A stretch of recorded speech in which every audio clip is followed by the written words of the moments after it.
Our history books are filled with more questions than answers. This journey explores 50 unsolved mysteries of the ancient world that still baffle scientists, revealing gaps in our story we are only beginning to measure. By the end, you will see human history not as a straight line, but as a tapestry full of startling holes and unexplained threads. We will confront artifacts that seem impossibly advanced and visit silent cities abandoned by their builders. How did ancient cultures achieve precision that challenges modern engineering? And why did thriving societies simply walk away from their greatest creations? These puzzles are not just about the past. They force us to reconsider the very limits of human ingenuity and resilience. What does it say about us that our ancestors' greatest achievements remain their most profound secrets? That canvas of time stretches back thousands upon thousands of years, from the first monumental stone circles raised in prehistoric Europe to the sprawling metropolises of the Maya in Central America. Ancient cultures were not primitive. They were profoundly sophisticated, building their worlds with a deep understanding of astronomy, engineering, and social organization, yet they left behind no instruction manuals. Today, we peer into their world with tools our ancestors could never have dreamed of. We use lasers from aircraft to map entire cities hidden beneath jungle canopies. We analyze the chemical signatures in a single pottery shard to trace ancient trade routes across continents. We can even read the genetic history of a civilization from the faintest biological traces. And still, with all this power, their core achievements often leave us speechless. This is the heart of our journey. An unsolved mystery in this context is not merely a gap in the historical record. It is a phenomenon so consistent, so deliberate, and so complex that our most logical explanations feel incomplete. It creates a space where rigorous scientific inquiry meets genuine wonder, a space where mainstream archaeologists and alternative researchers often engage in a spirited and necessary debate. By framing our exploration this way, we move past speculation and into a deeper appreciation. We are not chasing ghosts or inventing lost super-civilizations. We are respectfully acknowledging the sheer scale of human ingenuity and confronting the humbling reality that our ancestors' brightest minds still have secrets to teach us. This respectful inquiry sets the stage for the tangible, physical puzzles waiting in the deserts, jungles, and mountains. Our first stop takes us to a plateau so remote and arid that its very existence seems like a paradox. These mysteries are not scattered randomly across time. They gather into distinct, haunting patterns like constellations in the night sky. When we step back, we can see these patterns form several major themes, each representing a profound category of things we thought we understood but clearly do not. The first of these is the theme of lost knowledge and advanced technology. This is where we find objects and constructions that seem to defy the timeline of human progress. Think of a precision machined component found in a geological layer millions of years old, or a concrete recipe from ancient Rome that is more durable than our modern versions. These are not magic, but they suggest pockets of technical skill and scientific understanding that were developed, perfected, and then somehow forgotten, leaving no continuous thread to the present. They challenge the linear story of innovation we often take for granted. A second, deeply unsettling theme is that of unexplained disappearances and vanished civilizations. History is full of endings, but these are not simple conclusions. They are sudden, silent voids. A thriving city, a sophisticated society, is present in the archaeological record one century, and in the next it is simply gone. Not conquered, not clearly overtaken by a rival, but abandoned. The people walk away from their homes, their monuments, their entire way of life, and vanish into the mists of prehistory. Where did they go, and what compelled an entire population to make such a final choice? These disappearances speak to vulnerabilities and pressures we are still trying to comprehend. Then we confront the sheer physicality of the past in the theme of enigmatic monuments and megaliths. This is about scale, alignment, and logistics that strain belief. How did a culture without the wheel or metal tools transport a stone block weighing as much as 1,000 cars across dozens of miles of rugged terrain? How did they then lift it with perfect precision to form structures aligned to the solstice sun or specific stars? The how is a monumental engineering puzzle, but the why is often just as mysterious. These were not mere buildings, they were cosmic statements carved in stone, and their intended message has become faint with time. On a smaller, but no less intriguing scale, we have puzzling artifacts and inscriptions. These are the tangible, often handheld, pieces of the puzzle that simply do not fit. A battery-like device from 2,000 years ago, a map showing coastlines with impossible accuracy for its era.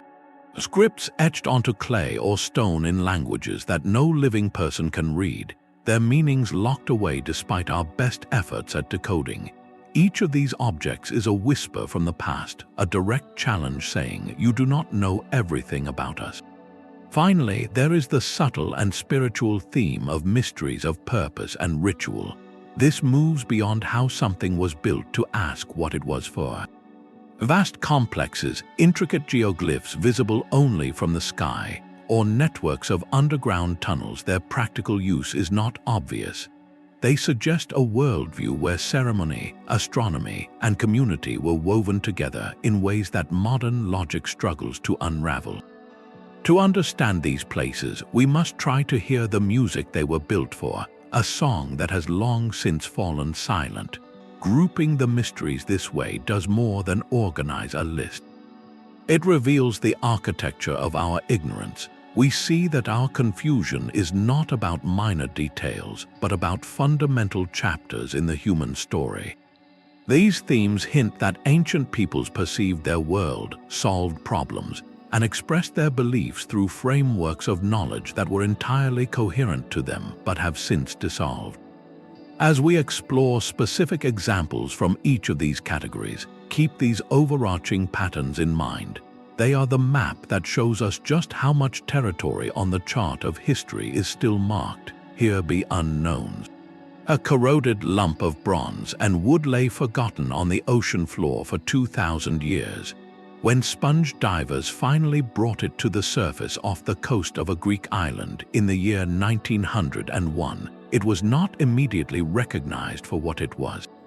The saltwater had fused its components into a single, crumbling mass, more akin to a piece of rubble than a treasure.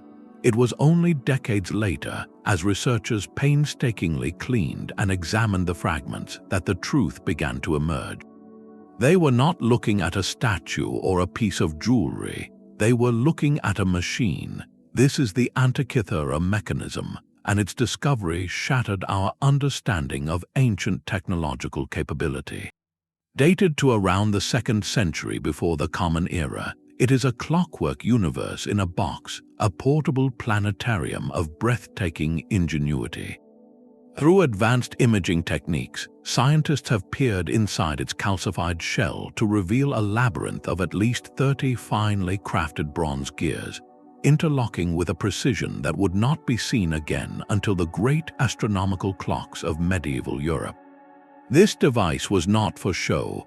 It was a practical tool for calculating the complex dance of the heavens. By turning a hand crank on the side, an operator could advance or rewind time on a series of dials and pointers.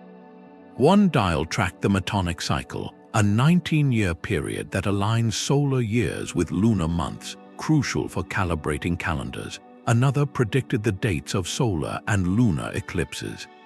It even modeled the irregular orbit of the moon, a subtle motion that requires a sophisticated differential gear, a mechanism once thought to have been invented in the 16th century. The profound mystery here is not just what it does, but when it exists. Nothing of comparable mechanical complexity appears anywhere in the archaeological record for over a millennium after its creation. It is a singularity, a lone peak of engineering in a historical landscape where we expected only gentle hills. This forces an uncomfortable but thrilling question. Was the Antikythera Mechanism a one-off masterpiece, the product of a single genius working in isolation? Or was it a single surviving example from a whole tradition of sophisticated mechanical knowledge that flourished in the Hellenistic world, a tradition that was then erased by the passage of time and the loss of libraries like that of Alexandria? Who were the thinkers who conceived of modeling cosmic order with bronze gears? The device hints at a fusion of astronomical theory and practical mechanics that we simply did not credit to that era. Its very existence suggests a lineage of advanced engineering that vanished, leaving this one cryptic artifact as its only whisper. It compels us to redraw the ceiling of ancient innovation and to wonder what other chapters of human knowledge have been lost, waiting silently in the dark earth or the deep sea for their moment to speak again. While a single machine whispers of lost genius, an entire mountain of stone shouts a challenge across the ages. The Great Pyramid of Khufu, completed around 2,560 years before the Common Era, is not merely a tomb. It is a statement in limestone and granite, a declaration of such overwhelming ambition that its basic logistics still ignite fierce debate among engineers and archaeologists today. Consider the raw numbers, which are almost too large to grasp. The pyramid is composed of approximately 2.3 million individual stone blocks. Each block weighs on average 2.5 tons, which is roughly the weight of a large pickup truck. Some of the granite blocks within the king's chamber weigh over 60 tons. The question is not simply one of strength, but of orchestration. How do you quarry, shape, transport, and place millions of these multi-ton pieces with such precision that the structure's sides are aligned to the cardinal directions, north, south, east, and west, with an error margin of less than 1/15 of a degree? The workforce was not using steel or wheels or pulleys as we know them. The prevailing theory involves an immense, spiraling ramp constructed of earth and brick that wound its way up the growing pyramid, allowing teams of workers to drag sledges bearing the stones. Yet, the engineering of such a ramp is its own colossal puzzle. Its volume might have rivaled the pyramid itself, and no definitive archaeological trace of it has been found. Other researchers propose the use of water channels and clever lock systems to float the blocks into position, leveraging the annual Nile flood. Some even look to the internal evidence, noting mysterious notches on the sides of certain blocks that could have been anchor points for a sophisticated levering and rocking apparatus. The mystery deepens inside. The so-called air shafts that extend from the king's and queen's chambers do not actually provide air. They are narrow, precisely angled tunnels pointing toward specific stars in the night sky of that era, like Orion's belt and the North Star. This suggests the pyramid was not just a physical monument, but a celestial one, an attempt to tether the pharaoh's journey to the eternal cycles of the cosmos. The most humbling aspect is the apparent lack of a long, visible evolution. While there were earlier, smaller step pyramids, the leap to the geometric perfection and staggering scale of the Great Pyramid feels sudden. It is as if a profound understanding of mathematics, astronomy, and large-scale project management appeared fully formed. This is not about alien intervention, but about the breathtaking capacity of a highly organized society to mobilize knowledge and labor toward a single generational goal. The pyramid stands as a permanent question. It asks us to reconsider what a civilization working with simple tools and profound collective will is truly capable of achieving. The answers we seek are not just hidden in the desert sands, but in the lost manuals of ancient project managers and the silent, coordinated effort of 20,000 individuals working in unison for decades. That human coordination is, in its own way, as mysterious and impressive as the stones they lifted. the silent stones on Salisbury Plain hold a different kind of secret. Unlike the pyramid, which proclaims its purpose as a tomb and a cosmic gateway, Stonehenge offers no such clarity. This iconic circle of towering Sarsen stones, erected in stages between 3,000 and 2,000 years before the Common Era, is a riddle of intent.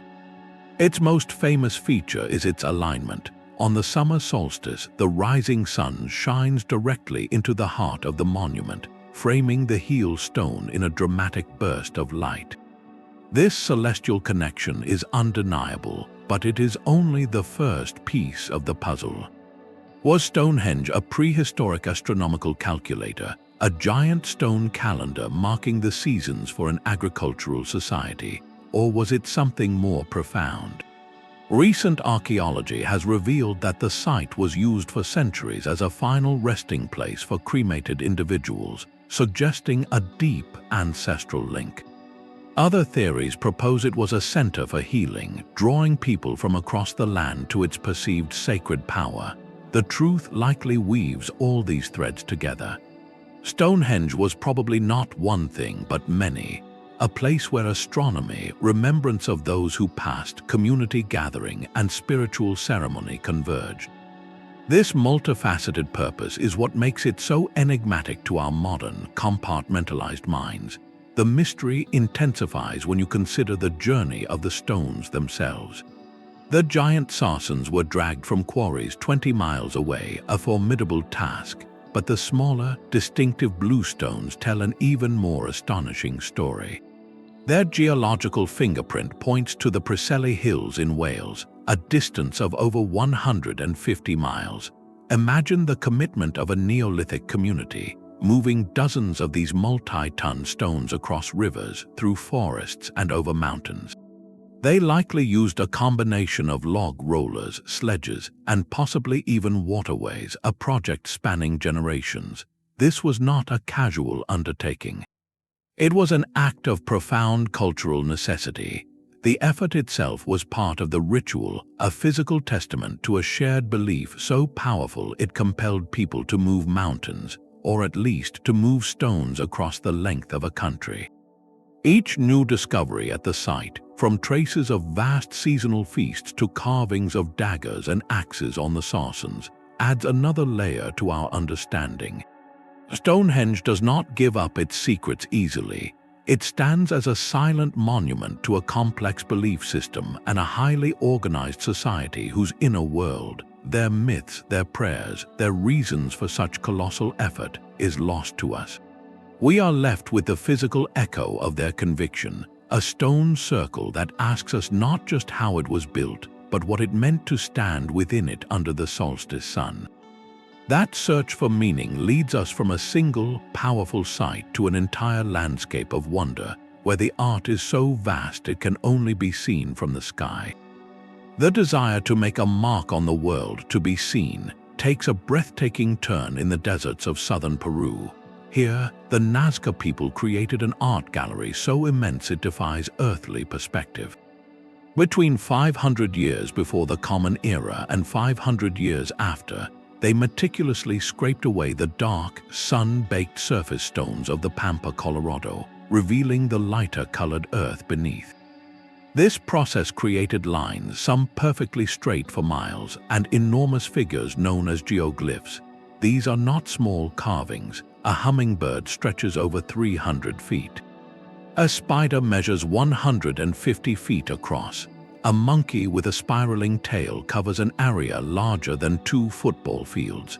Their beauty and precision are undeniable, but their visibility is the core of the mystery. From ground level, you see only shallow grooves and indistinct patterns in the gravel. To comprehend the form of the condor, the whale, or the intricate geometric trapezoids, you must ascend. You must view them from the air. This fact has fueled speculation for decades. How did the Nazca, without flight, design and execute such perfectly proportioned images they could never fully see? The likely answer is both simpler and more impressive than often supposed. Researchers believe they used a system of scaled models and simple surveying techniques. By driving stakes into the ground and using ropes of precise lengths, they could transfer a small design onto the monumental landscape, section by section, maintaining proportions through mathematical knowledge passed down through generations. It was an act of profound planning and communal effort, not a mystery of impossible perspective. The greater, more enduring puzzle is not the how, but the why. What was the purpose of this colossal desert canvas? One prominent theory suggests an astronomical function, with certain lines pointing to celestial events like solstice sunrises. Another compelling idea is that the lines were sacred pathways, walked during rituals to invoke life-giving water from the deities, a desperate prayer made tangible in a parched landscape. The animal figures may have represented clan symbols or spiritual beings. Perhaps the most haunting theory is that the glyphs were messages intended not for humans, but for the gods themselves, created to be seen from the heavens. The lines have survived for over a millennium in a near-pristine state due to a remarkable combination of factors. The region is one of the driest places on Earth, with minimal rainfall to wash the designs away. The soil contains a high concentration of gypsum which, when moistened by the occasional morning fog, hardens like a cement, helping to cement the stones in place. Furthermore, the unique wind patterns in the basin sweep across the plain without causing significant erosion. This natural preservation is a stroke of archaeological luck, allowing us to witness the artwork exactly as the Nazca left it. Ultimately, the Nazca Lines challenge our modern separation of art, science, and spirituality. They were likely all three. They represent a dialogue between a culture and its environment, a permanent inscription of belief onto the very skin of the earth. Their meaning may be carried away on the desert wind, but their silent, majestic presence continues to ask us what we would write on the world if we knew it would last for 2,000 years. This question of legacy, written not on the ground but in the very genes of a people, leads us to a mystery of a different kind. The fate of the Maya civilization is a different kind of silence. Deep in the jungles of Central America, their stone cities once pulsed with life. At their peak, between the years 250 and 900 of the Common Era, the classic Maya were among the most sophisticated societies of the ancient world. They built soaring pyramids that pierced the forest canopy. They developed a complex hieroglyphic script, one of the few fully functional writing systems in the pre-Columbian Americas. Their astronomers tracked the cycles of Venus with astonishing accuracy, and their calendar system was so precise it still inspires awe. Then, within a span of roughly 100 years, the heart of this civilization simply stopped beating. This was not a sudden, single catastrophe like a volcanic eruption. It was a slow, grinding fade. One by one, the great city-states like Tikal, Palenque, and Kapan were abandoned. The monumental construction projects ceased. The intricate records of kings and conquests inscribed on stone stelae came to an end. The jungle, patient and relentless, began its long work of reclaiming the plazas and temples. The people did not vanish from the earth, but the dazzling cultural and political engine of the classic period collapsed. Why? This question haunts archaeologists and historians because the answer feels urgently relevant. The leading theory points to a profound and prolonged drought. Analysis of sediment cores from regional lakes reveals a series of severe dry periods that coincided precisely with the collapse. For a society heavily dependent on seasonal rainfall for agriculture, a decade of reliable rain is prosperity. A century of increasing aridity is a disaster. This environmental stress likely ignited a cascade of other failures. As harvests dwindled, the social contract between the people and their divine rulers, the kings who were believed to ensure the rains and the crops, would have shattered. Competition for dwindling resources could have fueled increased warfare between city-states, a theory supported by defensive walls and evidence of conflict in the final years. Political instability and a loss of faith in the ruling class would have followed. unraveling the complex web of trade, tribute, and shared identity that held the civilization together. It was likely not one cause, but a perfect storm of environmental and social pressures. The Maya collapse stands as a profound cautionary tale. It demonstrates how a society, even at its most brilliant and powerful, is intimately tied to the environment that sustains it. The mystery of their decline is not just about what happened to them, but about the delicate balance any civilization must maintain. Their story whispers a warning across the centuries about sustainability, resilience, and the unforeseen consequences of pushing a system to its breaking point. As we face our own global environmental challenges, understanding their unraveling becomes more than an academic pursuit. It becomes a crucial lens through which to examine our own future. This theme of societal fragility connects to another great vanishing, one that occurred on a remote island surrounded by an endless ocean. The Pacific Ocean is a canvas of blue so vast it could swallow every continent on Earth and still have room to spare. Into this immense emptiness, starting around 3,000 years ago, a people set sail with a courage that defies easy comprehension.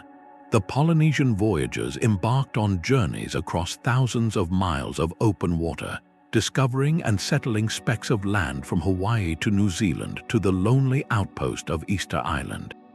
They accomplished this without magnetic compasses, without written maps, and without any certainty of finding land before their supplies ran out.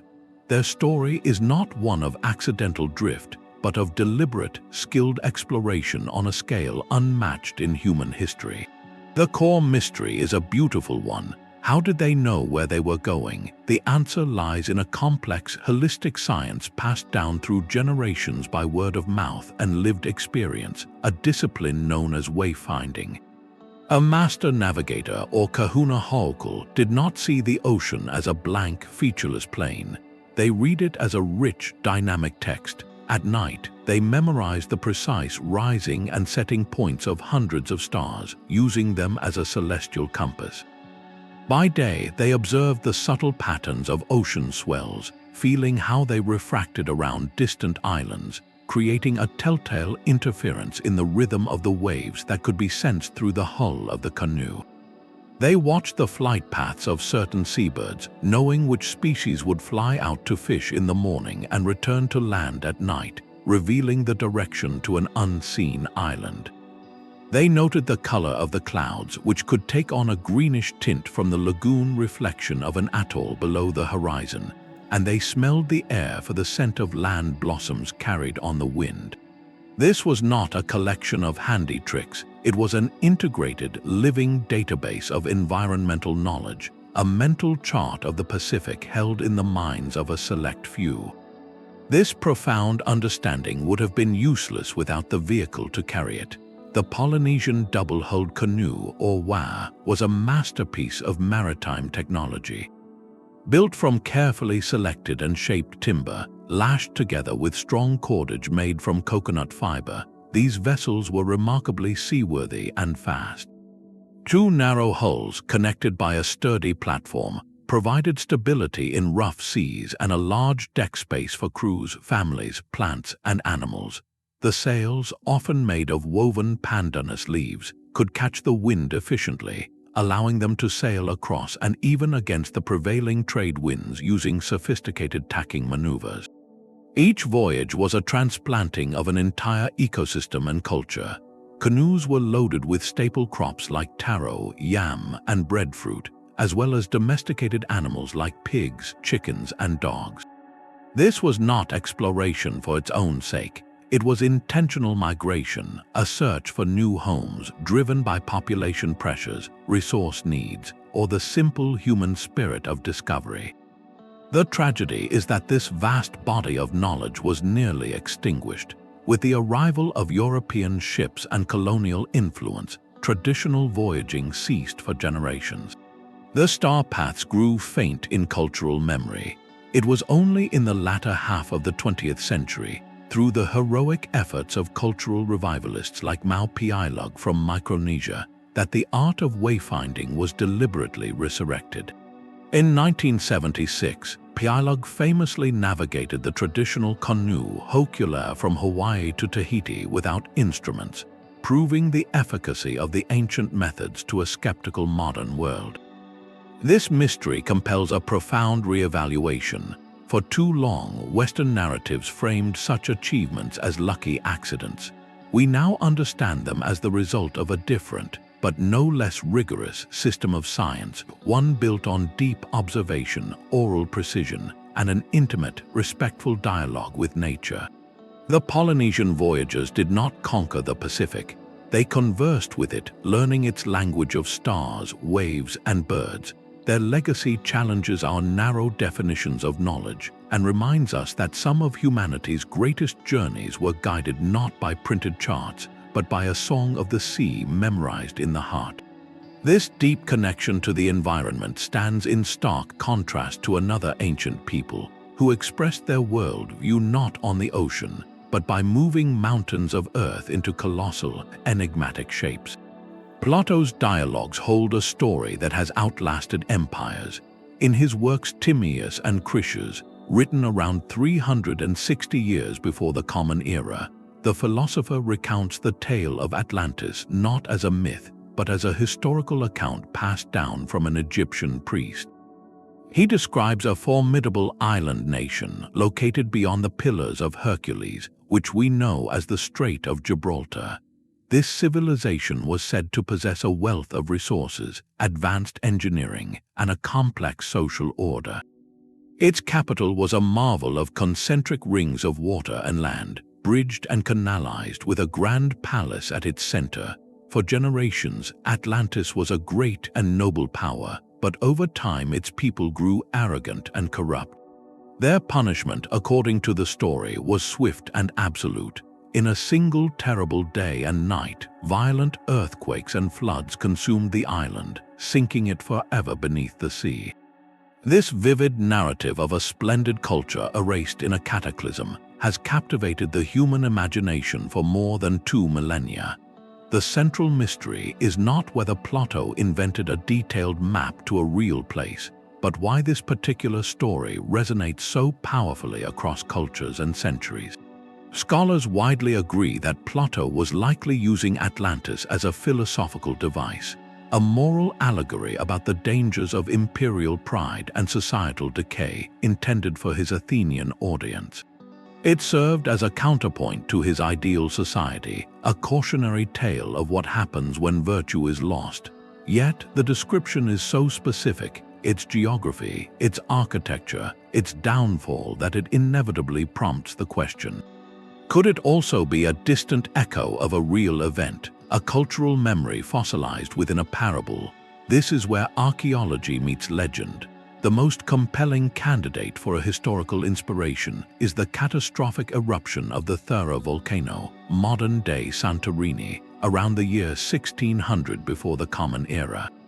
This was one of the largest volcanic events in human history. The explosion was unimaginably violent, likely causing massive tsunamis that would have radiated across the Aegean Sea. The ash fall would have blotted out the sun and disrupted climate for years. On the island of Crete, just 70 miles to the south, the brilliant Minoan civilization, a sophisticated maritime power with elaborate palaces and vibrant art, suffered a devastating blow from which it never fully recovered. The parallels are haunting. A great island-based civilization advanced for its time, brought low by a sudden geological catastrophe. It is easy to see how such a traumatic event could ripple through generations, becoming stylized and magnified in oral tradition before being recorded by a philosopher centuries later and a continent away. The enduring power of Atlantis, therefore, lies in this duality. It is a philosophical lesson wrapped in the garb of a historical disaster. It challenges us to think about how cultures process trauma. A real event, the shaking earth, the wall of water, the ash-darkened sky, transforms over time. It becomes a story about morality, about hubris and divine retribution. The lost city becomes a symbol, a placeholder for every golden age we believe has passed and for every fear we harbor about our own civilization's fragility. This is why expeditions continue to search for physical evidence from the Caribbean to the Azores, and why the name still carries such weight. Atlantis is more than a sunken city. It is a mirror. When we look for it, we are also exploring our own fascination with origins and endings, questioning what truths might be hidden inside our oldest stories, and wondering what future legends might one day be told about us. A small clay pot from a museum basement holds a charge strong enough to shock our historical assumptions. Known as the Baghdad Battery, this unassuming artifact was discovered in modern-day Iraq and dates from the Parthian or Sasanian period, sometime between 250 years before the Common Era and 650 years after. Its construction is deceptively simple. A 5-inch tall ceramic jar contains a rolled copper cylinder sealed at the bottom with asphalt. Inside that cylinder sits an iron rod held firmly in place by the same asphalt plug. The design is uncannily complete. If you were to fill the jar with an acidic electrolyte, something as common as vinegar or fermented grape juice, a basic chemical reaction would occur. The acidic liquid would interact with the two different metals, causing electrons to flow from the iron rod to the copper cylinder through the solution. In essence, you would have created a weak galvanic cell, capable of generating a small but measurable electric current around 1 volt. The immediate, thrilling question is obvious. What on earth was it for? One compelling theory suggests it could have been used for electroplating, the process of using electricity to coat one metal with a thin layer of another, more precious metal. Artisans of the time were masters of gilding, and a series of these cells linked together could have provided enough current to deposit gold or silver onto objects, perhaps explaining some of the period's exquisite metalwork. Other scholars, however, remained skeptical. They proposed the jar was simply a secure storage vessel for important religious scrolls, with the iron rod acting as a core for the parchment and the copper cylinder providing protection. The asphalt seal would have kept out moisture, preserving the contents. This is the heart of the mystery. It is not a debate about the object's physical properties, but a profound question of intent. Did its maker understand the principle of electricity, or was this a happy, unexploited accident of design? If it was a deliberate battery, the implications are staggering. It would mean a working knowledge of basic electrochemistry existed over 1,000 years before Alessandro Volta's official invention of the voltaic pile in the year 1800. This does not require a lost super science. It simply suggests that a curious mind, through experimentation with common materials, stumbled upon a natural phenomenon and found a narrow, practical application for it. The knowledge, confined to a specific guild or region, could have easily died with its practitioners, leaving no written record. The Baghdad Battery stands as a powerful symbol of sporadic discovery. It forces us to reconsider the linear timeline of invention.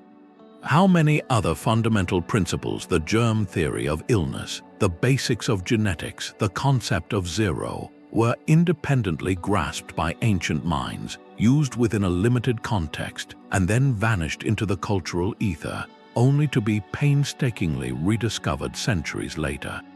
This artifact is a humble whisper from the past, reminding us that the spark of understanding can flash into existence long before it ignites the fires of widespread scientific revolution. It challenges our arrogance, suggesting that our ancestors were not just philosophers and builders, but also tinkerers in forgotten workshops, possibly holding the faint, flickering light of a future technology in their hands without ever knowing its full name. Across the channel from Stonehenge, an even more expansive stone army stands in silent formation. The Carnac Stones in Brittany, France, are not a single, iconic circle but a vast, sprawling landscape of granite. Over 3,000 prehistoric standing stones, known as menhirs, are arranged in dense, parallel rows that march across the countryside for miles. Erected by Neolithic people beginning around 4,500 years before the Common Era, this is not a monument you simply visit. It is a terrain you walk through, a forest of stone where the trees are all made of ancient, weathered rock. The sheer scale is almost incomprehensible. The largest alignments, like those at Voynich, consist of nearly 1,200 stones arranged in 11 converging rows. To stand among them is to feel dwarfed not by a single structure, but by an entire organized system, a deliberate geometric pattern imposed upon the natural world with breathtaking ambition. The stones themselves vary in size from modest, waist-high pillars to giants towering over 20 feet tall, each one quarried, transported, and set upright by a society we know only through these silent sentinels. The profound mystery of Carnac is not its existence, but its utter obscurity of purpose. Unlike Stonehenge with its clear solar alignment or the pyramid tombs of Egypt, Carnac offers no such obvious clues.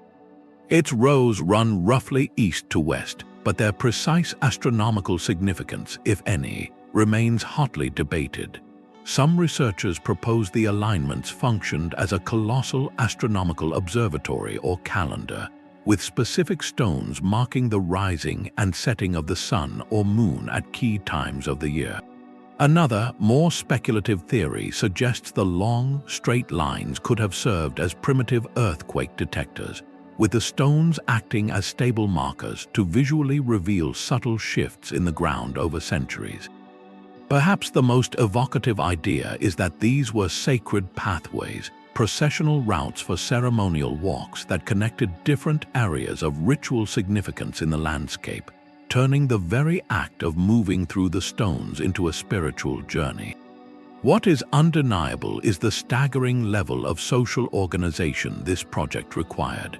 Erecting one standing stone is a significant communal effort. To plan, quarry, and place thousands of them in deliberate rows over generations speaks of a society with remarkable unity, shared belief, and sophisticated project management. There must have been architects of sorts, individuals who could envision the final pattern and direct its execution across the lifetimes of many. There must have been a compelling, universally understood reason to invest so much labor into reshaping this corner of Brittany. Yet they left us no written records, no carvings on the stones to explain themselves, no clear archaeological context like burial goods or settlement remains that directly solves the puzzle. The culture that built Carnac communicated its most important truths through the language of landscape itself, a language we have forgotten how to read. The Carnac Stones are a humbling reminder that some ancient achievements were not meant to be deciphered as simple messages, but experienced as environments. They were a symbolic landscape, an outdoor cathedral where the architecture was the horizon and the pillars were made of eternal granite. Walking those rows today, one senses not confusion but intention. The silence is not empty. It is charged with the weight of collective purpose, a purpose so deeply felt it moved mountains, one stone at a time. We may never know the specific prayers that were spoken here or the names of the gods that were honored. But the stones stand as a permanent testament to the human need to mark the earth in accordance with a vision greater than oneself, to create order from chaos, and to leave a legacy that whispers, "We were here and this place mattered." This deep-seated drive to communicate, to leave a mark that transcends time, finds another mysterious expression far to the east, not in rows of stones, but in a library of clay tablets inscribed with a script no one can read. A book exists that can be read but never understood. In the rare books library of Yale University rests a volume that has defied comprehension for over a century. Known as the Voynich Manuscript, it is a small, unassuming codex of about 240 vellum pages, carbon dated to the early 15th century in northern Italy. Its physical form is ordinary, but its content is anything but.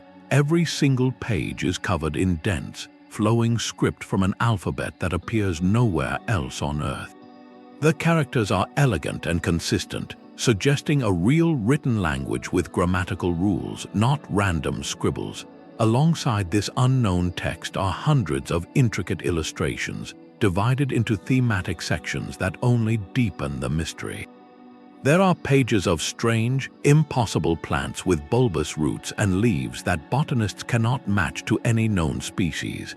There are astrological charts featuring unfamiliar constellations and celestial diagrams with suns, moons, and stars in peculiar arrangements. One section, often called the biological section, shows dozens of small, nude female figures bathing in or connected by a complex network of tubes and vessels, reminiscent of anatomical or alchemical diagrams. Another contains what looks like pharmaceutical recipes with drawings of jars and roots next to blocks of text. The central, maddening question is straightforward. What is this? The most obvious answer is that it is a sophisticated, deliberate hoax created to deceive a wealthy patron. Yet, this theory struggles against the evidence. The text displays statistical patterns consistent with a natural language, not gibberish. The illustrations, while bizarre, are rendered with care and detail that suggest they represent a coherent, if lost, system of knowledge. If it is a hoax, it is a work of staggering, pointless genius created centuries before such a forgery could be exposed by modern analysis. The other possibilities are even more intriguing. Could it be a treatise on a form of herbal medicine or natural philosophy from a culture whose records were otherwise destroyed? Perhaps it encodes the knowledge of a marginalized or secretive group, written in a cipher so personal its key died with its author. Some have proposed it records a form of proto-science, an attempt to document the natural world through a symbolic lens we no longer recognize. Over the decades, the manuscript has attracted the world's top cryptographers, including code breakers from both world wars and, in recent years, advanced artificial intelligence. All have failed to produce a convincing, reproducible translation. The book resists every tool of modern decryption because we lack the fundamental context to even begin. We do not know the language, the subject, or the author's intent. It is a puzzle with no reference point. This is what makes the Voynich Manuscript uniquely haunting. It is not a ruined city or a fallen monument. It is information perfectly preserved staring us in the face. It represents a complete breakdown in communication across time. The very act of writing is meant to transmit knowledge to the future, but here that transmission has been perfectly received and utterly scrambled. The manuscript mocks our assumption that with enough effort we can understand the past. It sits there, a locked door in the library of history, and we cannot tell if the room behind it holds mundane household recipes or revolutionary insights that could reshape our view of the 15th century mind.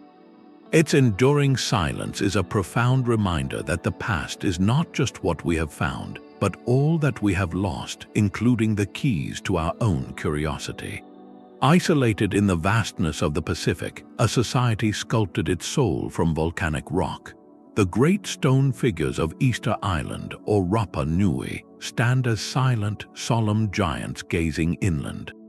Known as moai, these monolithic statues were carved from compressed volcanic ash at the Rongorongo Quarry between approximately 1250 and 1500 of the Common Era.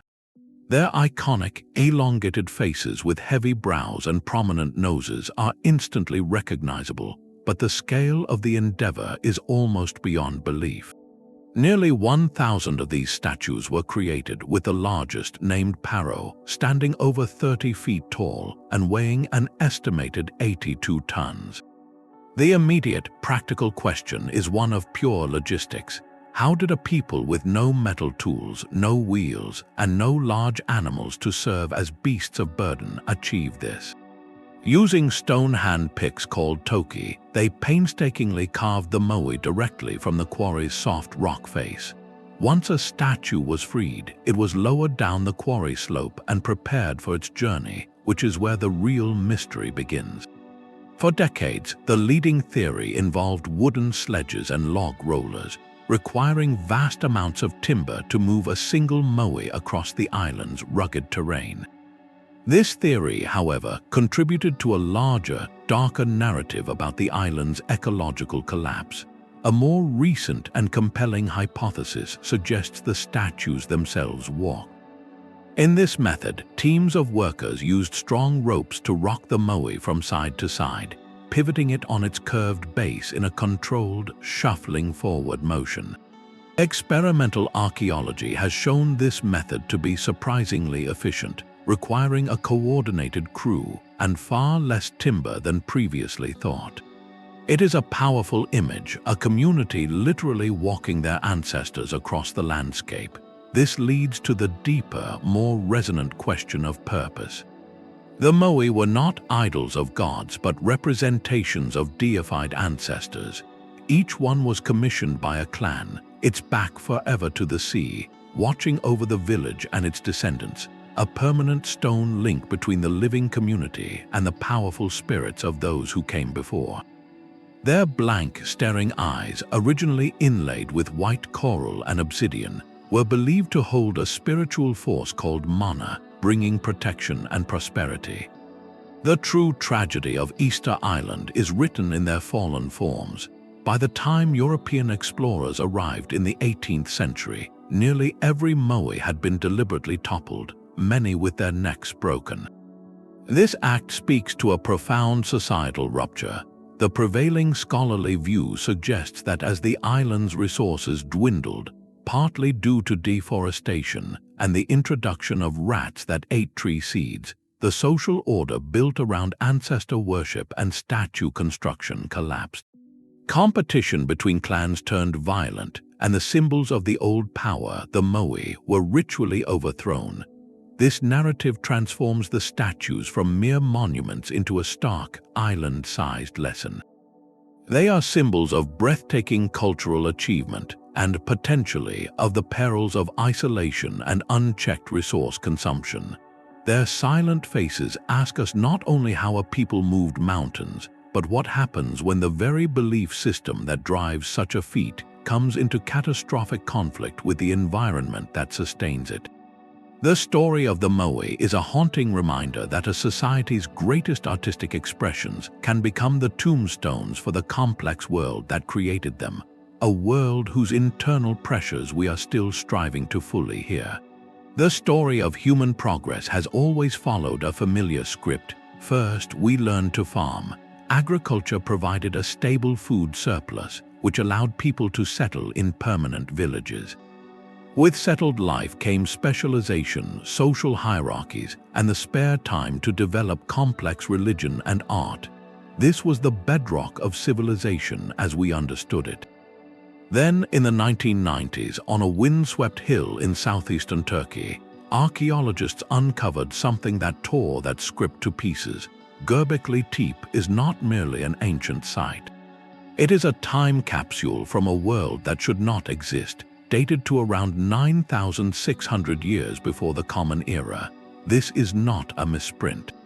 It predates Stonehenge by about 6,000 years. It predates the Great Pyramids by over 7,000 years. It was built a staggering 6 millennia before the invention of writing in Mesopotamia.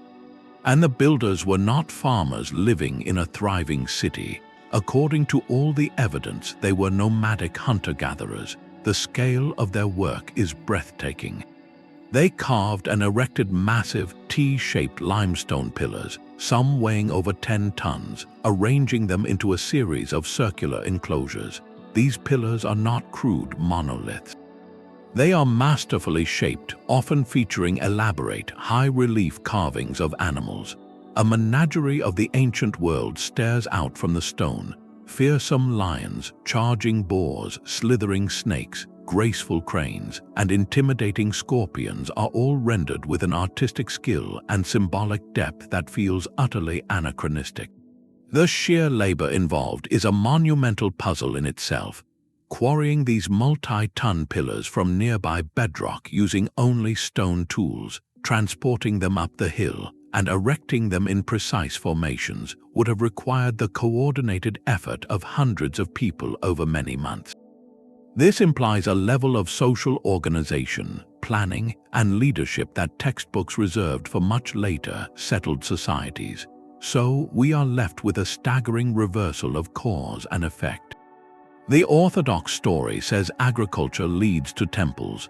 Göbekli Tepe suggests temples may have led to agriculture. The theory proposed by the site's excavators is as elegant as it is revolutionary. Perhaps it was the need to sustain a large, seasonal gathering of people at this sacred site that drove the innovation of farming. To feed the crews of workers and the pilgrims attending rituals, people began to deliberately cultivate the wild grasses growing on the surrounding hills, like early forms of wheat and barley, which are native to this very region.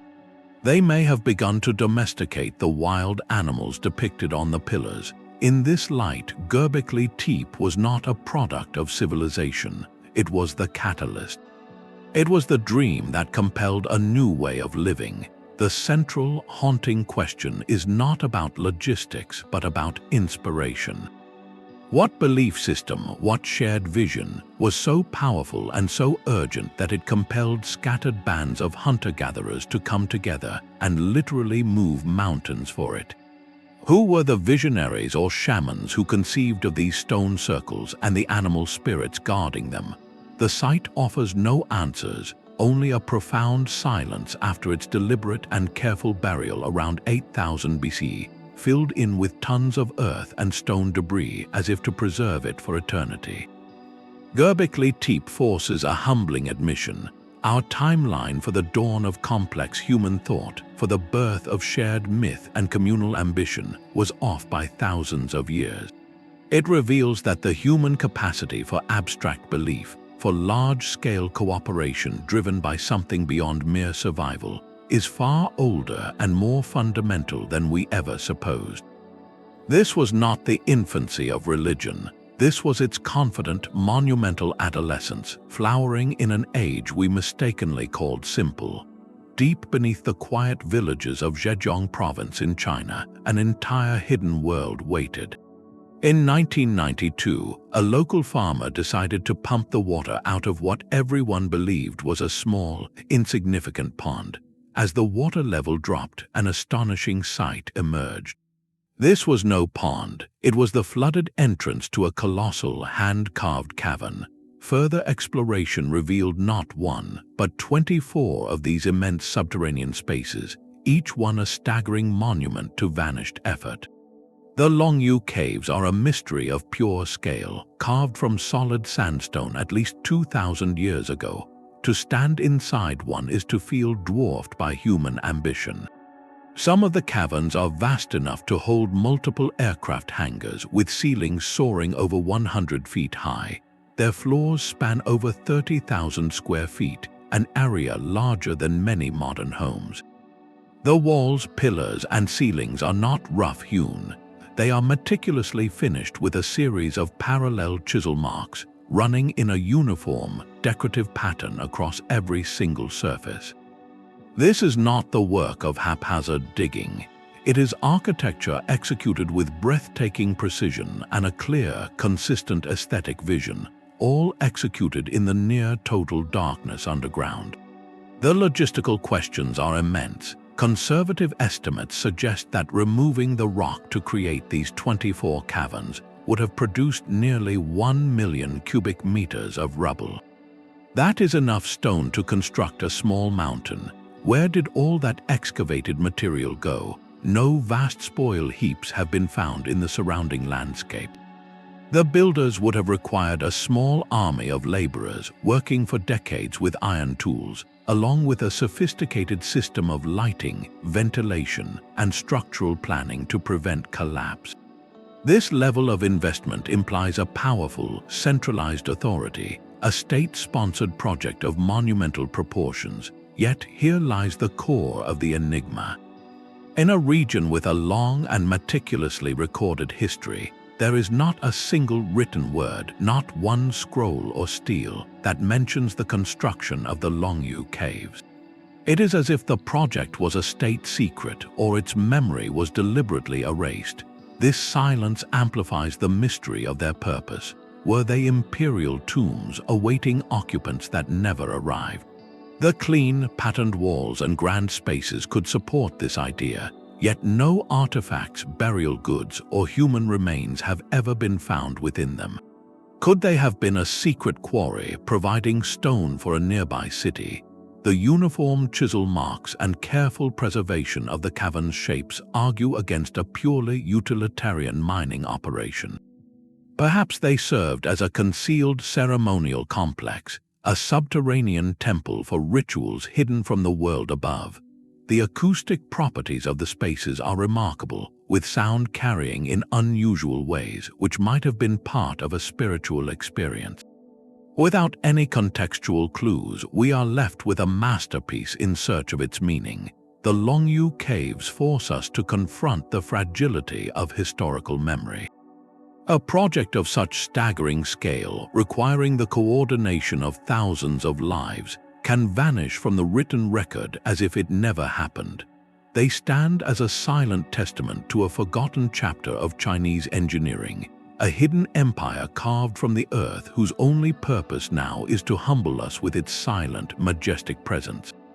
It reminds us that the past is not just what was written down, but also what was deliberately or accidentally left unsaid, waiting for the water to recede and reveal its form once more. A map can be a window into a forgotten world. In the year 1513, Ottoman admiral and cartographer Piri Reis compiled a world map, drawing upon sources he openly cited, including charts from Christopher Columbus. Today, only a fragment survives, housed in the Topkapi Palace Library in Istanbul. At first glance, it is a beautiful artifact of the age of exploration, showing the known coasts of Europe, Africa, and the newly encountered Americas. But a closer look at the southern edge of the map reveals something that should not be there. It depicts a landmass connected to South America, with coastlines and geographical features that bear a startling resemblance to the continent of Antarctica, specifically the Queen Maud Land region. The problem is one of chronology. Antarctica was not officially sighted until the year 1820, over 3 centuries after this map was drawn. Even more perplexing, the coastline on the Piri Reis fragment is shown largely free of ice, in a configuration that matches what modern seismic surveys suggest the continent's actual coastline looks like beneath its mile-thick glacial cap. How is this possible? The admiral himself provided a clue in his extensive notes. He wrote that he had used source maps dating back to the time of Alexander the Great, some over 1,000 years old. This admission opens a door to a profound mystery. The map we see may not be a product of 16th century knowledge, but a copy of a copy, a faded echo of much older geographical understanding. The theory suggests that ancient seafaring cultures, perhaps the sophisticated Phoenicians who circumnavigated Africa, or even earlier, unknown maritime explorers, may have charted parts of the Antarctic coast during a warmer climatic period when its fringes were ice-free. This knowledge, preserved in the great libraries of Alexandria or Constantinople, could have survived in fragments, eventually finding its way into the hands of a Turkish admiral. Skeptics offer alternative explanations. They propose the southern landmass could be a speculative, distorted version of South America's eastern coast, or a composite of sailors' myths about a great southern continent. Yet, the specific correlations with subglacial topography remain difficult to dismiss entirely. The Piri Reis Map does not prove ancient global voyages, but it powerfully fuels the question. It challenges the timeline of human exploration and suggests that the collective geographical knowledge of antiquity may have been far more extensive than the historical record shows.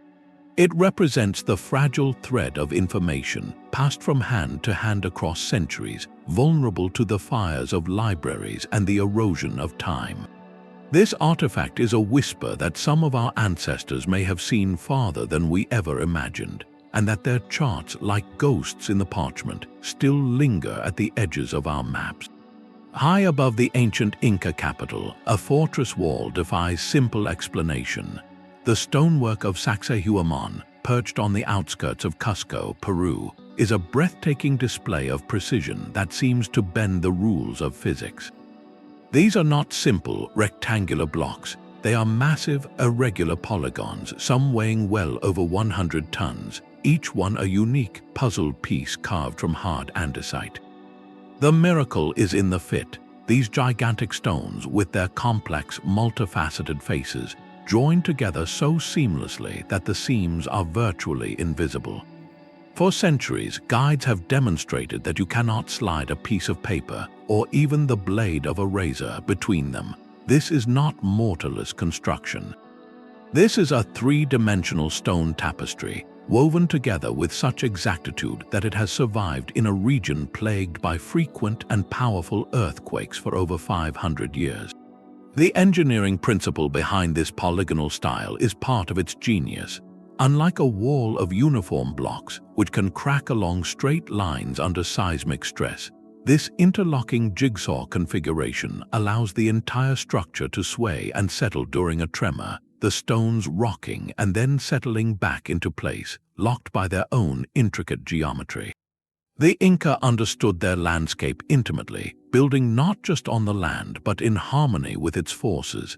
How they achieved this, however, with the technology available in the 15th century, is the enduring puzzle. The Inca had no iron, no steel, and no wheels suited for such transport. Their toolkit consisted of harder stones for hammering, bronze for some cutting edges, and simple wooden levers and ropes. The prevailing theory involves a process of persistent, skilled abrasion. Stonemasons likely pounded the rock with handheld hammerstones, gradually shaping the contours by pecking away small fragments. To achieve the final, mirror-smooth fit, they might have used a method of trial and error, repeatedly lowering a block onto its neighbor, noting the high spots, grinding them down with sand and water, and repeating the process until the contact was perfect. This process, known as bedding, would have been a monumental exercise in patience and spatial reasoning. The logistics are equally staggering. Quarrying these megaliths from sites miles away, then transporting them up steep slopes to the building site, likely involved thousands of laborers using earthen ramps, log rollers, and a vast network of ropes. The coordination required speaks to a society with extraordinary organizational skill and a shared, unwavering purpose. The mystery of Sacsayhuamán, therefore, is not one of lost super tools, but of perfected human technique. It represents a zenith of practical stonemasonry, where empirical knowledge, passed down through generations of craftsmen, achieved a result that modern engineers still study with profound respect. The walls stand as a silent testament to a culture that could converse with stone, shaping the bones of the mountain into a resilient, everlasting testament to their vision and collective will. This deep, almost spiritual connection to material and place finds a strange parallel far across the ocean, where an ancient culture chose to express its vision not in towering walls, but in delicate, impossibly intricate objects that seem to defy the very tools that made them. A different kind of whisper comes not from stone but from beaten metal buried in a desert cave. Among the famed Dead Sea Scrolls discovered near Qumran, one artifact stands utterly apart. While the others are delicate literary and religious texts inscribed on parchment or papyrus, this document is made of copper, two fragile sheets riveted together. Known simply as the Copper Scroll, it dates from around 50 to 100 years of the Common Era, and its contents are not psalms or prophecies. They are instructions.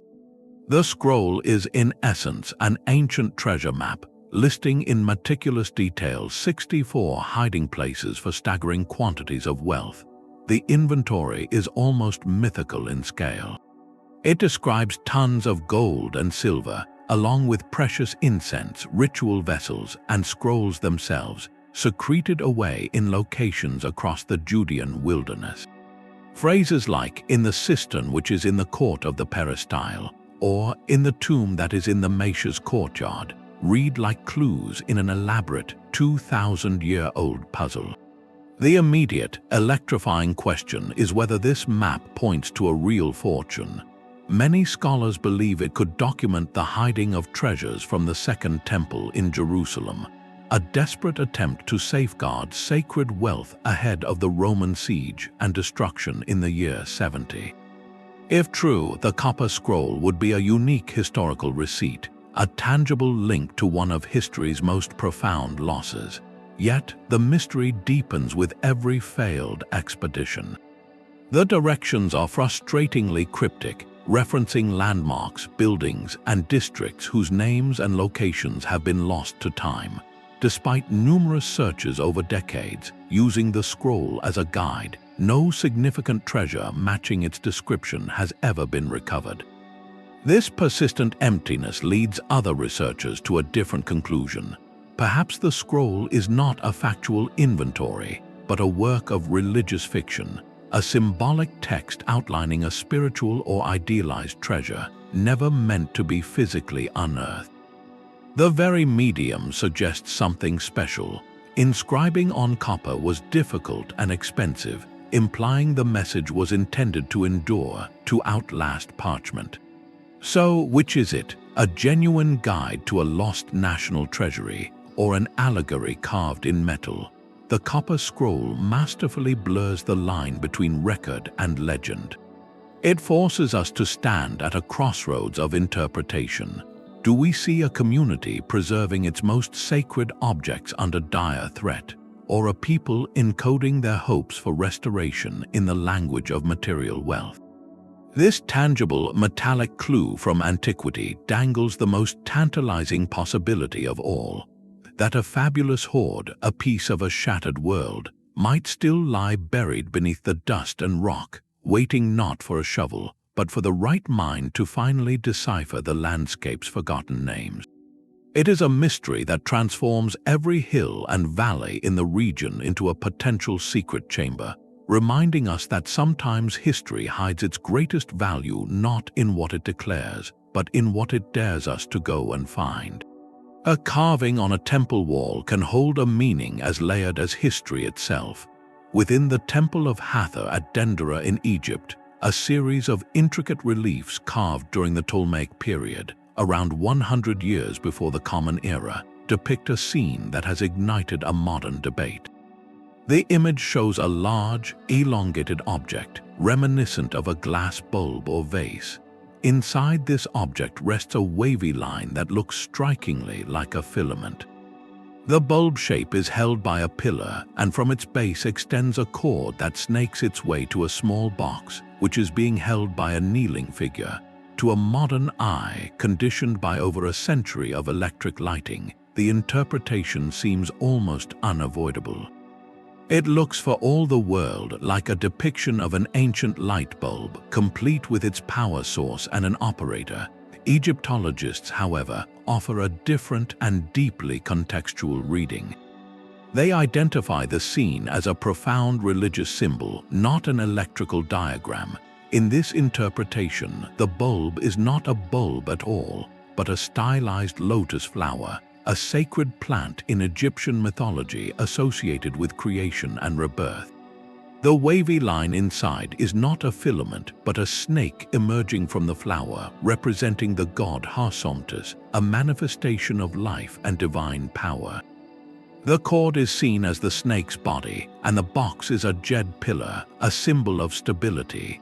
The entire tableau is a complex visual metaphor for a creation myth, showing the moment a deity emerges from the primordial waters, bringing light and order into the world. This is where the mystery takes root, not in the stone, but in our perception. The so-called Dendera Light poses a fascinating question about the lenses through which we view the past. Are we, with our technologically saturated worldview, projecting our own inventions onto ancient symbolism, seeing a light bulb where the original artist saw only a sacred flower? Or could the symbolism itself be a clue, a way for a culture to represent a real but rare and wondrous technology using the only artistic vocabulary they had. Proponents of this view argue that the depiction is too specific, too mechanically detailed to be purely abstract. They ask why the cord connects to a box held by a human figure, a detail that feels practical, not just mystical. The debate is less about proving the existence of ancient Egyptian electricians and more about challenging our assumptions of linear progress. If an ancient culture did possess a form of advanced knowledge, even in a limited or experimental form, how would they record it? They would not have used our schematics or technical manuals. They would have integrated it into their existing framework of understanding, cloaking a practical device in the imagery of their gods and myths. The absence of physical evidence, like excavated bulbs or batteries at the site, is a significant hurdle for the technological theory. Yet, the very idea forces a valuable exercise in humility.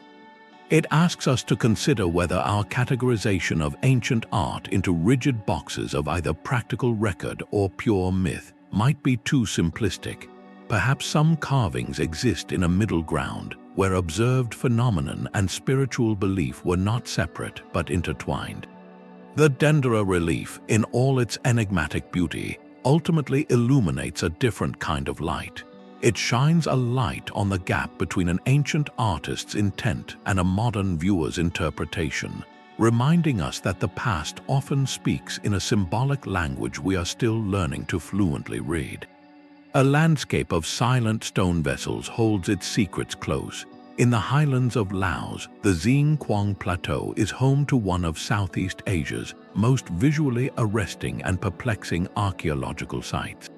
Scattered across grassy meadows and tucked beneath forest canopies are thousands of gigantic stone jars. Carved from solid sandstone and granite, these massive containers vary in size, but the largest stand over 9 feet tall and weigh several tons each, comparable to a small car. They are rough-hewn, cylindrical in shape, with some featuring a simple lip around their open tops. Their creation is dated to a period known as the Iron Age, between roughly 500 years before the Common Era and 500 years after. They were placed here with immense effort by a culture that left behind no written records to explain them. The immediate and haunting question hangs in the humid air. What were they for? The most prominent theory, supported by archaeological finds of human bone fragments and burial goods in and around some jars, suggests a mortuary function. They may have served as vessels for the departed, holding either whole bodies for a form of sky burial or the cremated ashes of the community's members. In this light, the plain becomes a vast, open-air memorial park, a sacred landscape dedicated to the ancestors, yet alternative explanations are equally compelling. Could these have been practical storage containers on a monumental scale? Some researchers propose they were used for fermenting rice wine or storing grain, essential for sustaining large seasonal gatherings or trade caravans crossing the plateau. Others note their placement could have served a hydrological purpose, as massive rainwater collectors during the monsoon season, providing a crucial resource in the highlands. Local legends and folktales swirl around the jars, speaking of ancient giants who used them to brew celebratory rice beer, but these stories offer poetic color rather than definitive history. The mystery is deepened by the sheer logistics and the site's poignant modern history.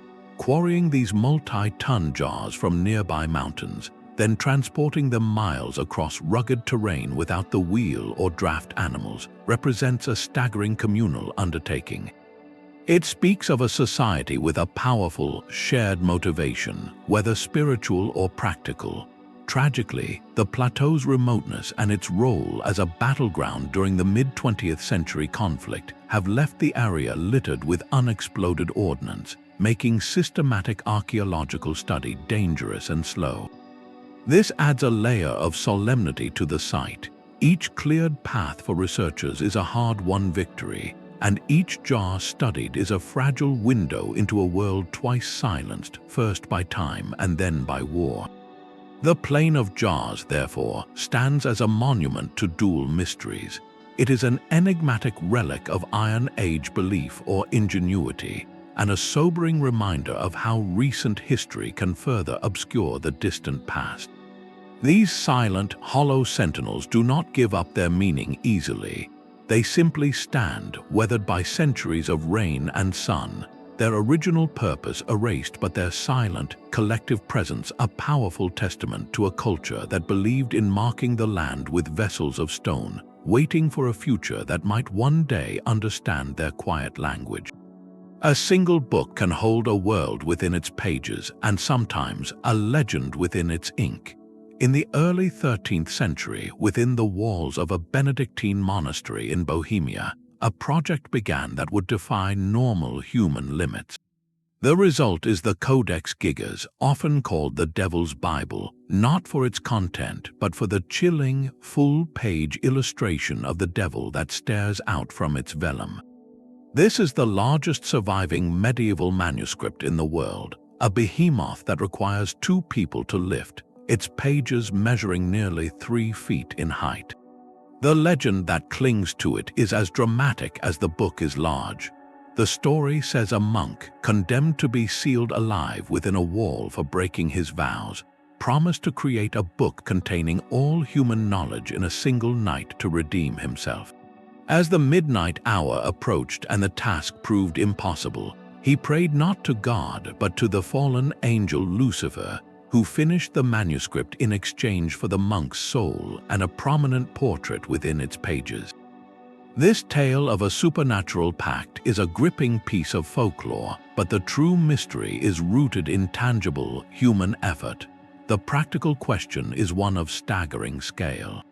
How could one individual, even working for decades, possibly produce this? The Codex Gigas is not a simple prayer book. It is a complete library bound as one.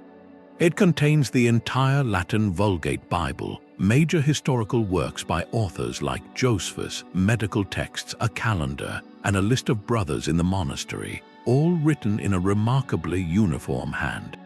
The consistency of the script and the ink across all 620 pages is the key clue that points to a single, unimaginably dedicated scribe. This was not a team project where different hands took turns. The stylistic unity suggests one mind, one pair of eyes, and one tirelessly moving hand. To comprehend the feat, we must break it down into the physics of parchment and ink. The book is made from the skins of approximately 160 donkeys, each requiring meticulous preparation. The scribe would have needed to rule every page for straight lines, mix gallons of ink from oak gall and iron salts, and then write, letter by perfect letter, an estimated 300,000 lines of text. Beyond the writing, there are the intricate, colorful illuminations that begin each major text, and of course, the famous devil portrait, rendered in the same materials and style as the rest. If a single person did this, the labor represents a significant portion of an adult life, a daily ritual of devotion and discipline that is almost incomprehensible in our age of rapid production. The mental focus required to avoid major errors across decades, the physical toll on the eyes and hand, the sheer monotony broken only by the creative flourish of an initial, all of it speaks to a level of commitment that borders on the superhuman. This is why the legend of the overnight devil's pact took root. For medieval people and for us today, such monolithic achievement seems to demand a supernatural explanation. The truth, however, is likely more profound.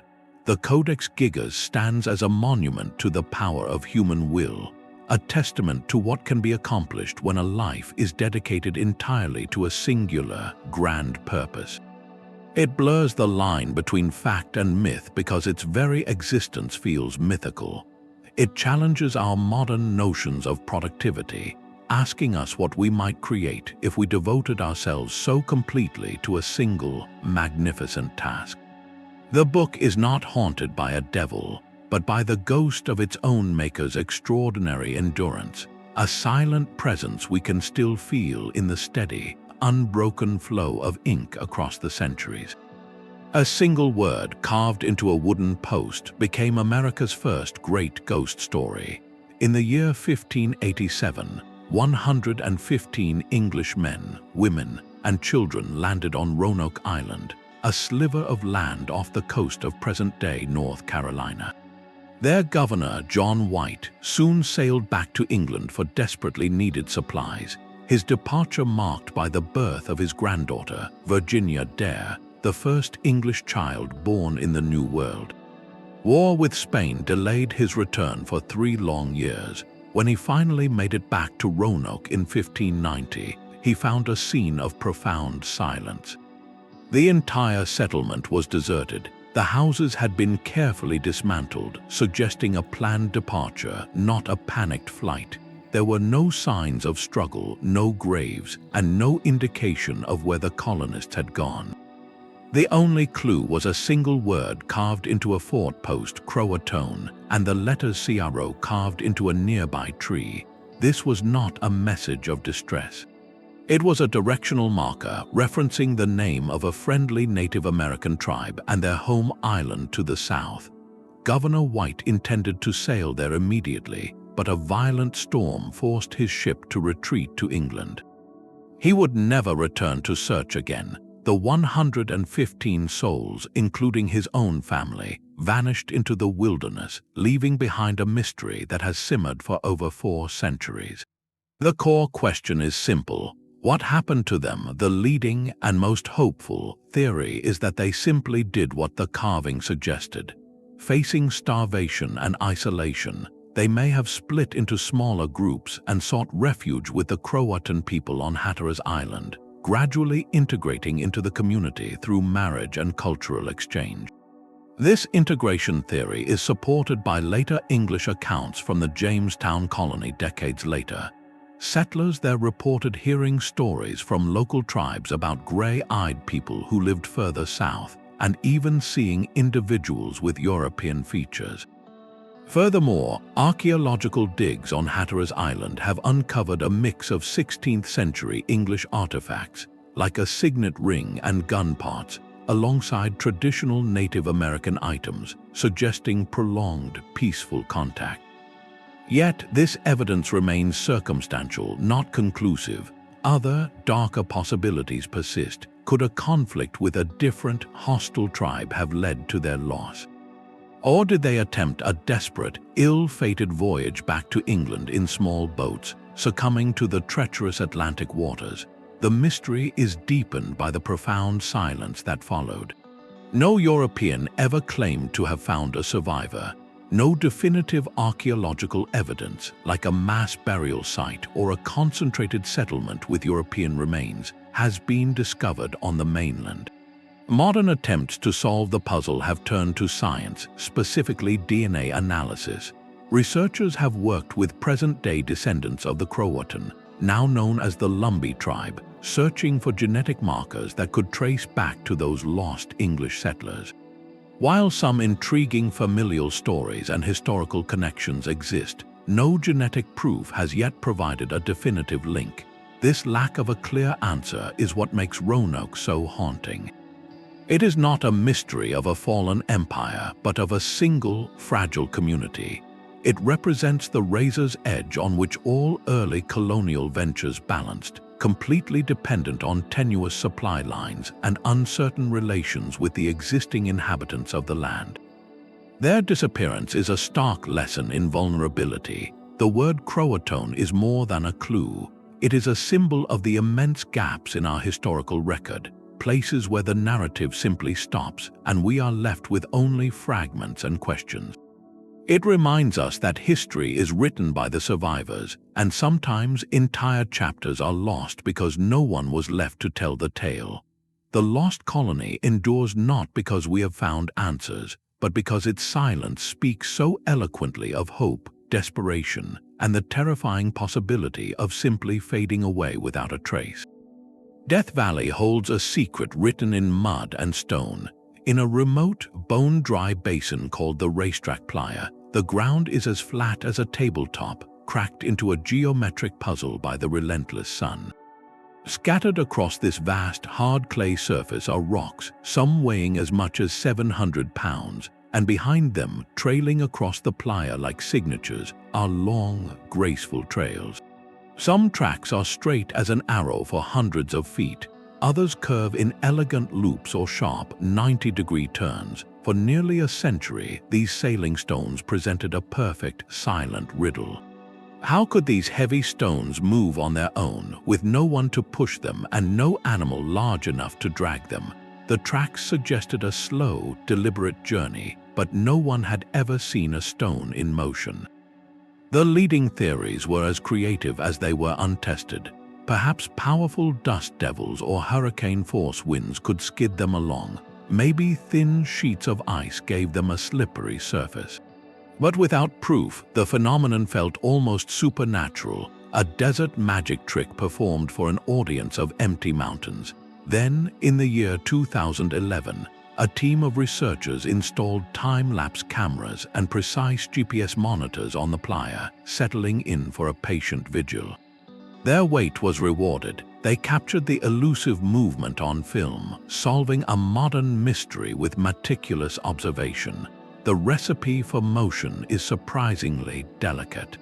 First, a rare winter rain must fall, just enough to pool on the hard pan and create a shallow, temporary lake a few inches deep. Then, on a cold night, this thin sheet of water must freeze into a pane of ice, but not too thick.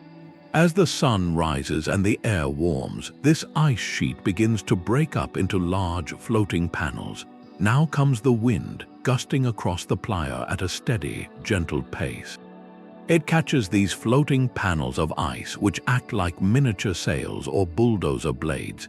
The ice pushes against the rocks trapped within it, and with the playa's surface now slick with meltwater, the immense friction is overcome.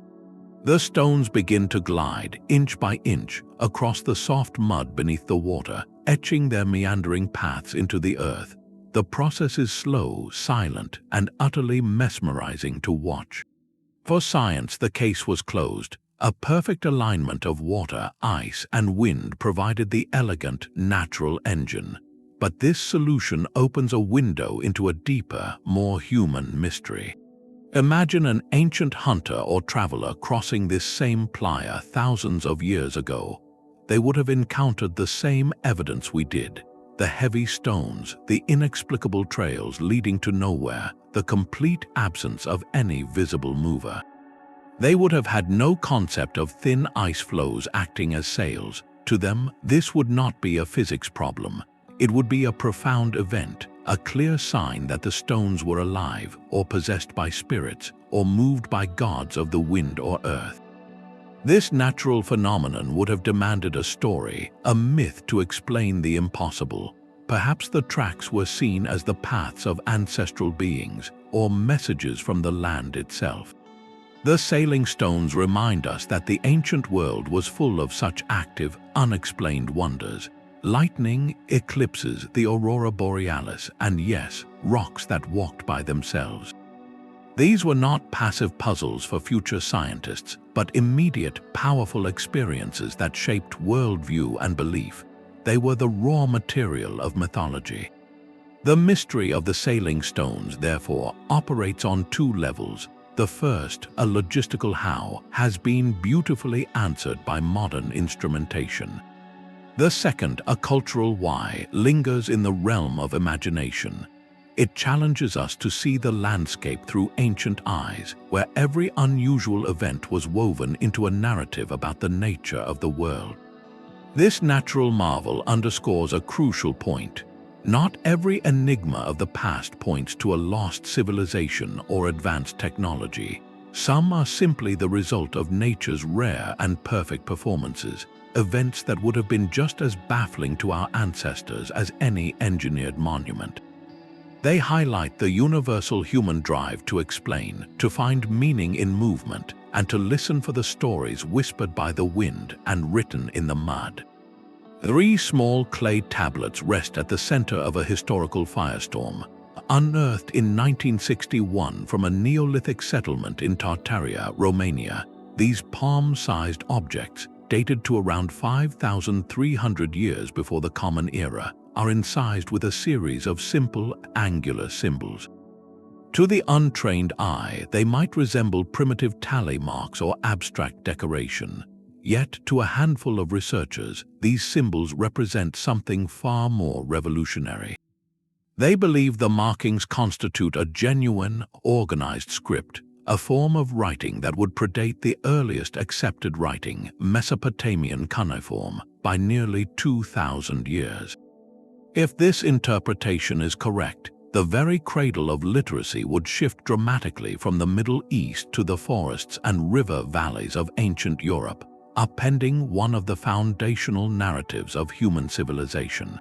The controversy surrounding the Tartaria Tablets is not about their physical existence, but about the meaning we assign to the silent marks upon them. Mainstream archaeology remains deeply skeptical. Critics argue the symbols are too few and too simple to represent a full writing system. They could be random scratches, property marks, ritual symbols with a specific but limited meaning, or even a later forgery planted in the older archaeological layer. Without a larger corpus of similar inscriptions to compare them to a Rosetta Stone for the Neolithic, the tablets stand in isolation, their message frustratingly locked away. This debate is far more than academic. It strikes at the heart of how we define writing itself. Is writing only a system that records full spoken language, or can earlier, symbolic systems that convey complex information also be considered a form of proto-writing? The tablets force us to confront the messy, gradual process of invention. Perhaps the people of Tartaria were not writing letters or keeping ledgers, but were using a standardized set of symbols to denote ownership, clan affiliations, or astronomical events. This would still represent a monumental cognitive leap, a move from purely pictorial representation toward abstraction and codified communication. The mystery, therefore, lies in the tension between two possibilities. One is a quiet, incremental innovation in symbolic thought, a fascinating but limited system. The other is a seismic rewrite of history, announcing that a forgotten culture in the Balkans had cracked the code of recorded language millennia before anyone else. This controversy underscores a profound truth about archaeology. The past does not speak for itself. We must interpret its whispers, and every major claim demands extraordinary evidence. The fierce debate over these tiny clay fragments is a necessary, healthy process, a rigorous vetting that separates groundbreaking discovery from wishful thinking. It reminds us that rewriting history is not done lightly, but through a slow, collective scrutiny of every mark, every layer of soil, and every possible meaning. The tablets, whether script or symbol, ultimately testify to the human mind's ancient and restless drive to make a mark that says, "This is mine, this happened, this is known." Beneath the turquoise waves off Japan's southernmost island lies a submerged world of sharp angles and impossible geometry. The Yonaguni Monument is a sprawling rock formation discovered by a diver in 1986, its sheer cliffs and flat terraces descending into the deep blue. What makes this site so profoundly disorienting is its appearance. The rock face is carved with what look like perfect staircases with sharp 90-degree corners.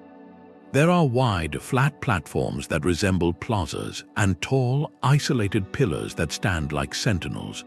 Two massive, rectangular blocks, each weighing hundreds of tons, rest near the base, looking eerily like monoliths placed with intent. From certain angles, the entire structure has the unmistakable silhouette of a stepped pyramid, a ziggurat sleeping on the seafloor. The immediate, thrilling question is whether we are looking at the world's oldest known building or one of nature's most spectacular coincidences.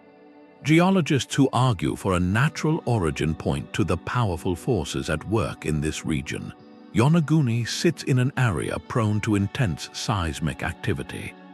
The bedrock here is sandstone, which naturally fractures along straight lines and flat plains as it erodes. Strong underwater currents and tidal action could have scoured and shaped these fractures over millennia, creating the illusion of carved steps and platforms. They note that similar, though smaller, formations exist elsewhere in the world, formed purely by these relentless physical processes. In this view, the monument is a magnificent example of pareidolia, the human tendency to see familiar patterns, especially architectural ones, in random natural shapes. Yet, for those who see the hand of a forgotten people, the evidence is compellingly specific. They highlight features that seem to defy simple erosion. The twin monoliths appear positioned, not broken. Some terraces have clean, internal corners where three flat planes meet, a configuration less common in natural sandstone weathering.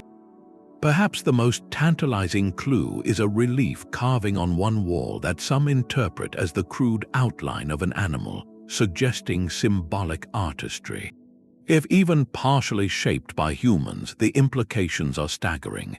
During the last ice age, sea levels were dramatically lower. This area, now submerged under about 80 feet of water, would have been dry land, a coastal plateau overlooking an ancient shoreline. Any structure here would date to at least 10,000 years ago, a time when mainstream archaeology tells us humans were nomadic hunter-gatherers, not builders of monumental stone complexes. This debate makes Yonaguni more than an academic puzzle. It is a potential gateway. If human hands worked this stone, they belong to a culture entirely absent from our history books, a society with the vision and organization to alter a landscape on a grand scale, only to have their entire world swallowed by the rising oceans as the glaciers melted. Their story would be one of countless chapters lost to that great flood, a silent testament to how much of our own past may lie drowned on continental shelves around the globe.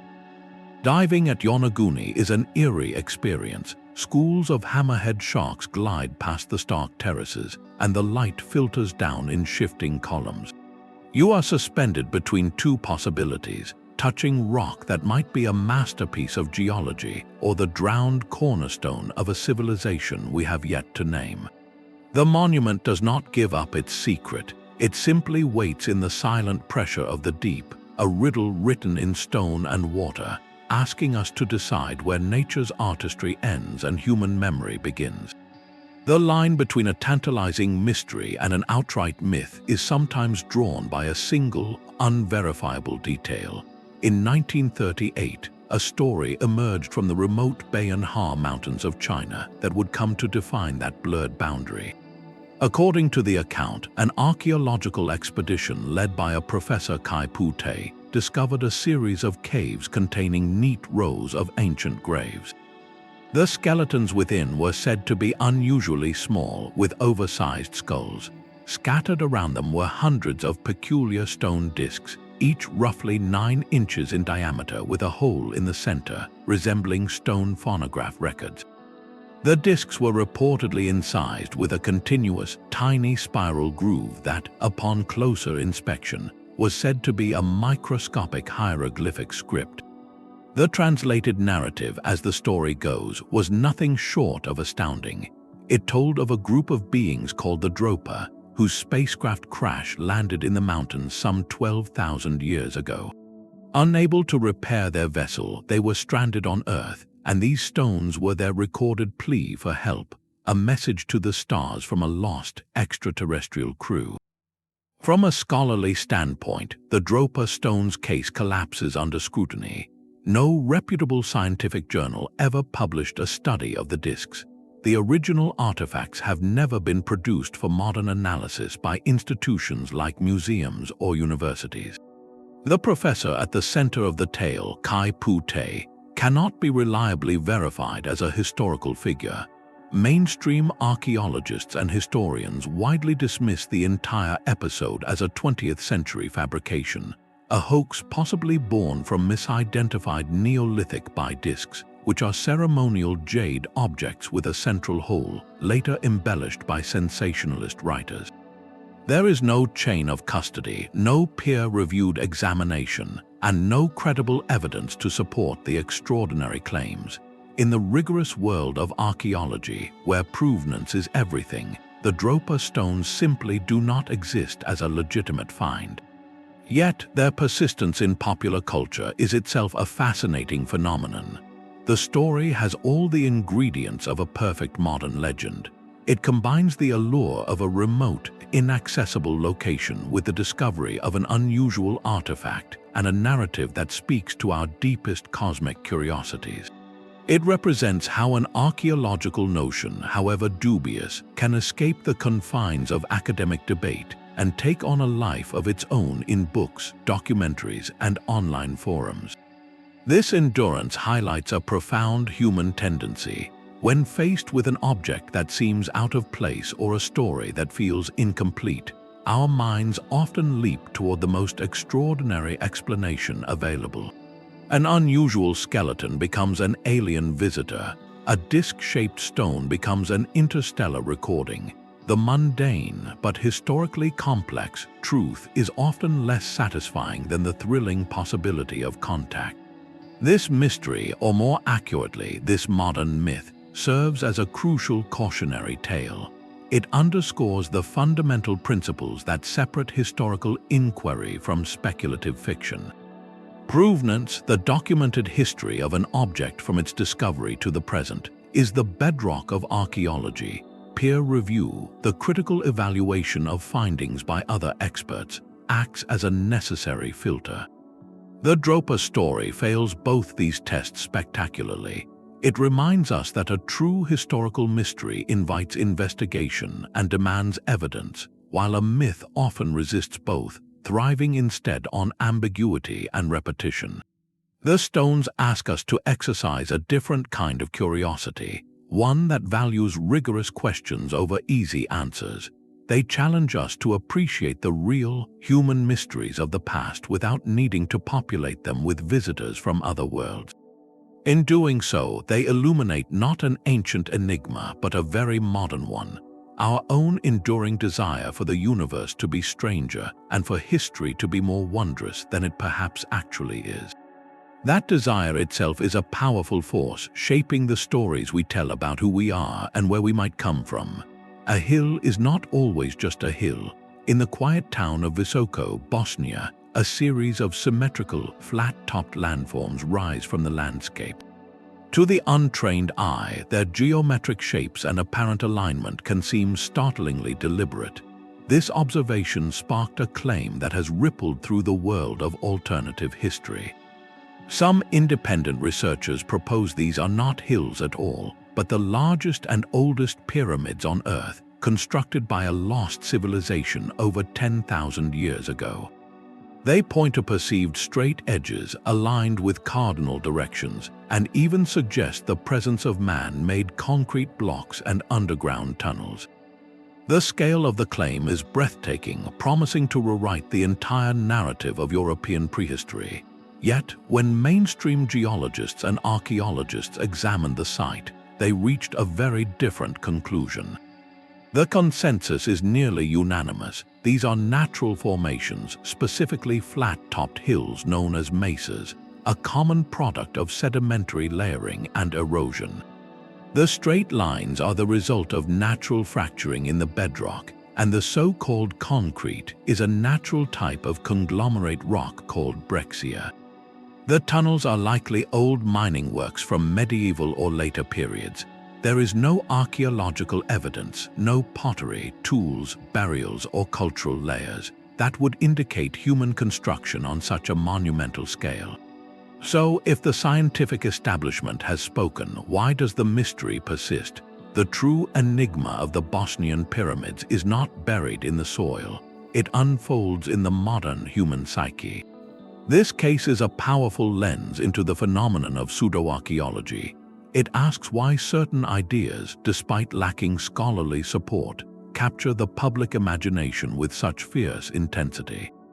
Part of the answer lies in a deep, almost romantic desire to rediscover a grander past. The idea that a forgotten, advanced culture could have flourished in the heart of Europe is a compelling narrative. It offers a sense of hidden glory and national pride that can be more immediately satisfying than the slow, meticulous, and often ambiguous work of conventional archaeology. The role of media is crucial here. A dramatic claim of the world's oldest pyramid makes for a sensational headline, while the nuanced technical rebuttal from geologists rarely receives the same spotlight. This creates an illusion of a raging scientific debate where, in reality, there is overwhelming agreement among experts. The story also taps into a healthy, but sometimes misdirected, skepticism toward institutional authority.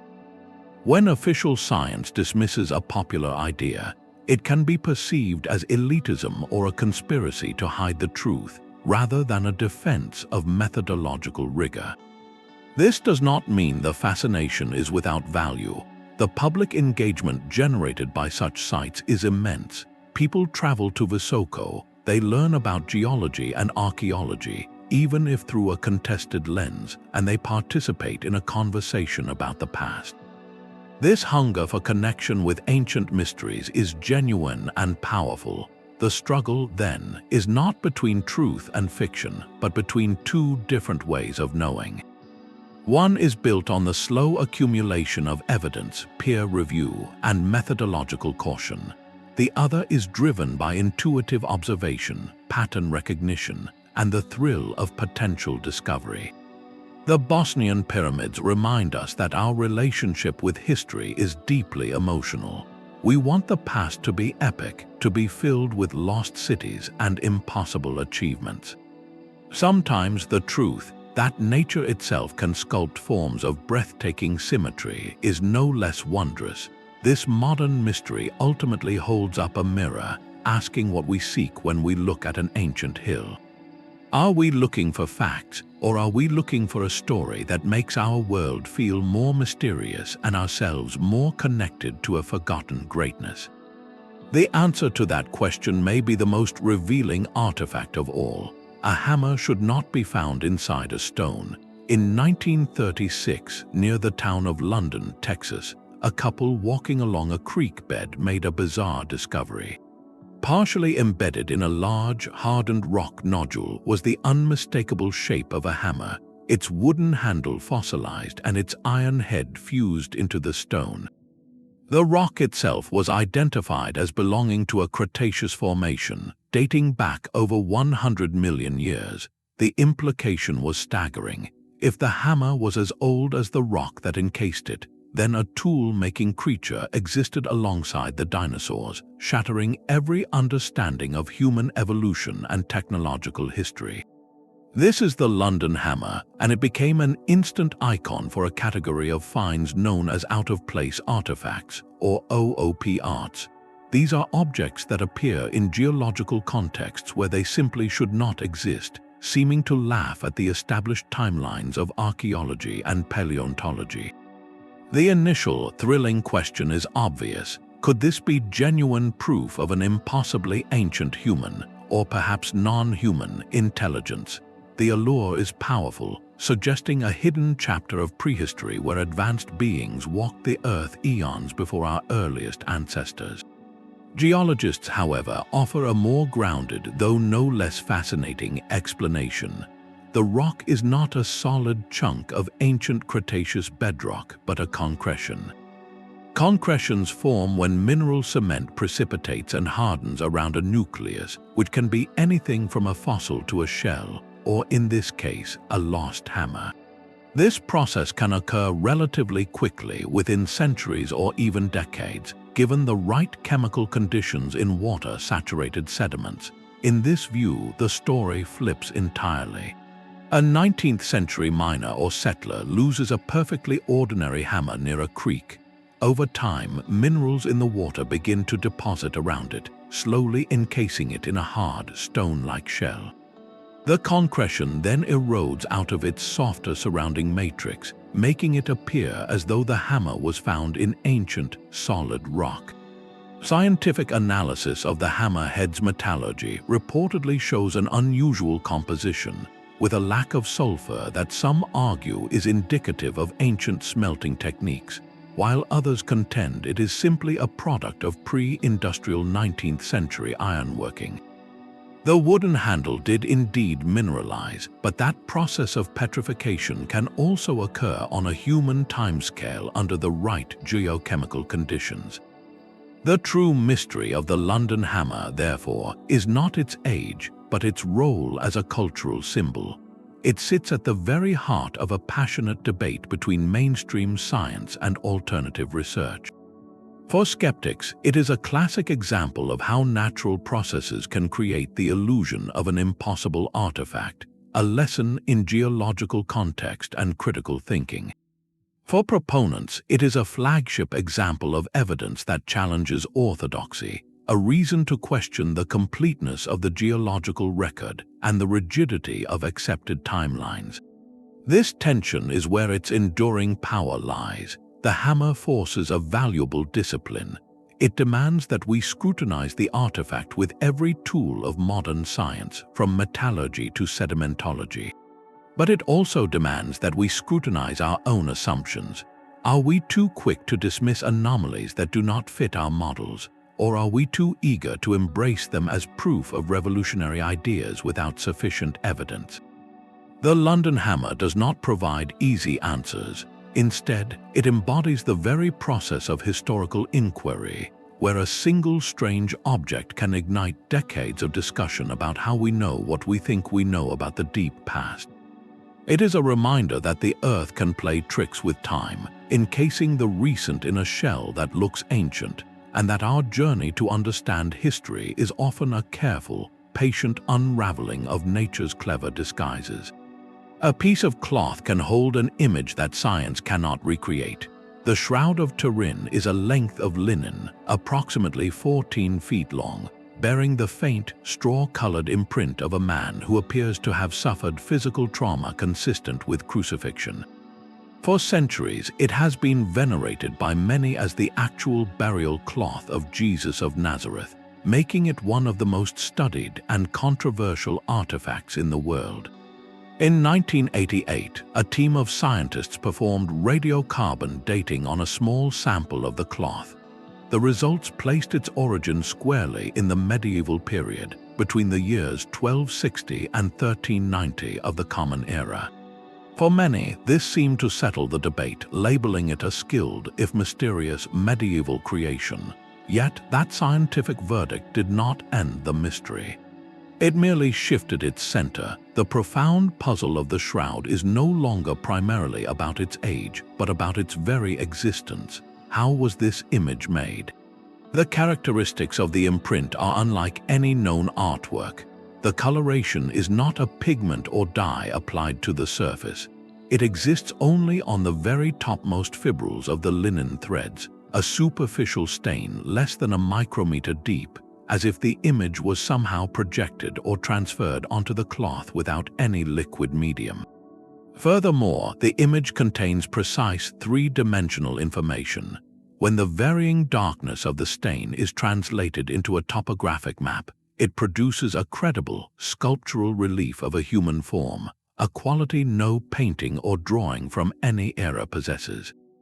Researchers have tried for decades to replicate these properties. They have attempted techniques involving bas-reliefs and heated powders, chemical vapors, and even early forms of photography.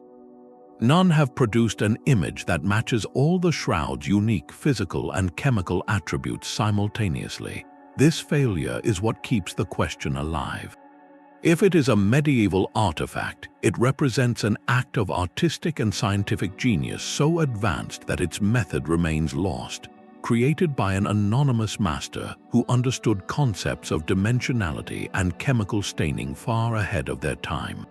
The image itself, regardless of origin, has been subjected to intense scrutiny. Forensic pathologists note the details correspond with historical Roman crucifixion practices, from the nail wounds in the wrists to the scourge marks across the back. Botanists have identified pollen grains embedded in the cloth that are native to the region of Jerusalem. These findings, for some, suggest an older provenance that somehow confounded the carbon dating. perhaps through contamination or a chemical change in the fibers from a catastrophic event like a fire. The shroud, therefore, exists at a rare and potent intersection. It is a nexus where faith, history, and empirical science meet and often disagree. For believers, it is a tangible relic of profound spiritual significance. For scientists, it is an unparalleled technical puzzle. For historians, it is a document of medieval devotion and possibly of earlier traditions. This single piece of linen demonstrates how an object can embody multiple parallel truths. It can be a medieval creation of immense, unexplained skill and simultaneously a powerful focus for centuries of belief and inquiry. Its enduring mystery does not ask us to choose one narrative over another. Instead, it challenges us to hold space for complexity, to acknowledge that some artifacts speak in a language that resonates across different domains of human experience, leaving us with more questions than answers and a deep respect for the unknown. A flawless skull carved from a single block of rock crystal seems to hold the light of another world within it. The most famous of these, the Mitchell Hedges skull, is a masterpiece of lapidary art, its surfaces polished to a supernatural sheen, its jawbone detachable and perfectly hinged. For decades, stories swirled around it and its counterparts discovered in the late 19th and early 20th centuries. They were said to be ancient relics of the Maya or Aztec, imbued with mystical powers, capable of revealing the future or channeling lost knowledge. They became cornerstones of alternative archaeology, symbols of a wisdom so advanced it could sculpt the soul from the hardest quartz. The initial mystery seemed to be about their creators. Who possessed the skill and the patience to carve such a perfect, fragile object using only stone and sand? The answer, when it finally came from the cold eye of a microscope, was not about lost civilizations but about modern workshops.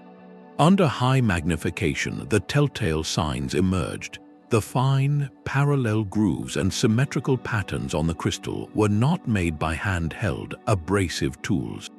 They were the signature of high-speed, rotary wheels, technology that did not exist in the pre-Columbian Americas. This forensic evidence pointed squarely to a 19th-century European origin, likely from gem-cutting centers in Germany, where such objects were crafted for the burgeoning market of curiosities and collectors. The mystery, therefore, underwent a profound shift. It was no longer about how ancient people made them, but about why modern people needed them to be ancient. The crystal skulls are a powerful case study in the manufacture of mystery. Their dubious provenance, often involving dramatic discovery tales by adventurers with shaky records, created a perfect vacuum. Into that vacuum flowed a deep cultural desire. At a time when archaeology was revealing the splendors of lost cultures like the Maya, the public imagination hungered for artifacts that were not just old but magical, that seemed to bridge our world with a more spiritually attuned past. The skulls, with their perfect craftsmanship and eerie beauty, fit that role perfectly. They were physically manufactured from crystal, but they were mythologically manufactured from our own longing for connection and hidden power. This dual creation gave them a life entirely independent of their true history. They escaped the confines of museums and academic journals, leaping into novels, films, and New Age lore. They became psychic batteries, Atlantean data storage devices, and symbols of a unified global wisdom. This cultural journey is perhaps the most fascinating part of their story. An object proven to be a modern creation continues to hold sway, not because of what it is, but because of what it represents. The skulls hold up a mirror to our own relationship with the past. They show how easily we can project our hopes, fears, and fantasies onto a blank, reflective surface, crafting a narrative that is often more compelling than the factual, albeit less glamorous, truth. They challenge us to ask where the real mystery lies. Is it in the object itself, or in the timeless human need to believe that the world still holds profound, unexplained wonders waiting just beneath the surface of the known. The skulls, in their silent, gleaming perfection, offer no answers. They simply reflect our own enduring fascination back at us. The scattered stones of Pumapunku tell a story of perfection and ruin. Nestled within the greater Tiwanaku complex in the high Bolivian Altiplano, this site is not a standing monument but a field of dreams broken into geometric fragments. Dating to around 500 or 600 years of the Common Era, the scene resembles the aftermath of an unimaginable force, but it is not the destruction that baffles engineers. It is the shattered pieces themselves. These are not crude boulders. They are finely crafted architectural components, and their precision is so acute it feels divorced from their era.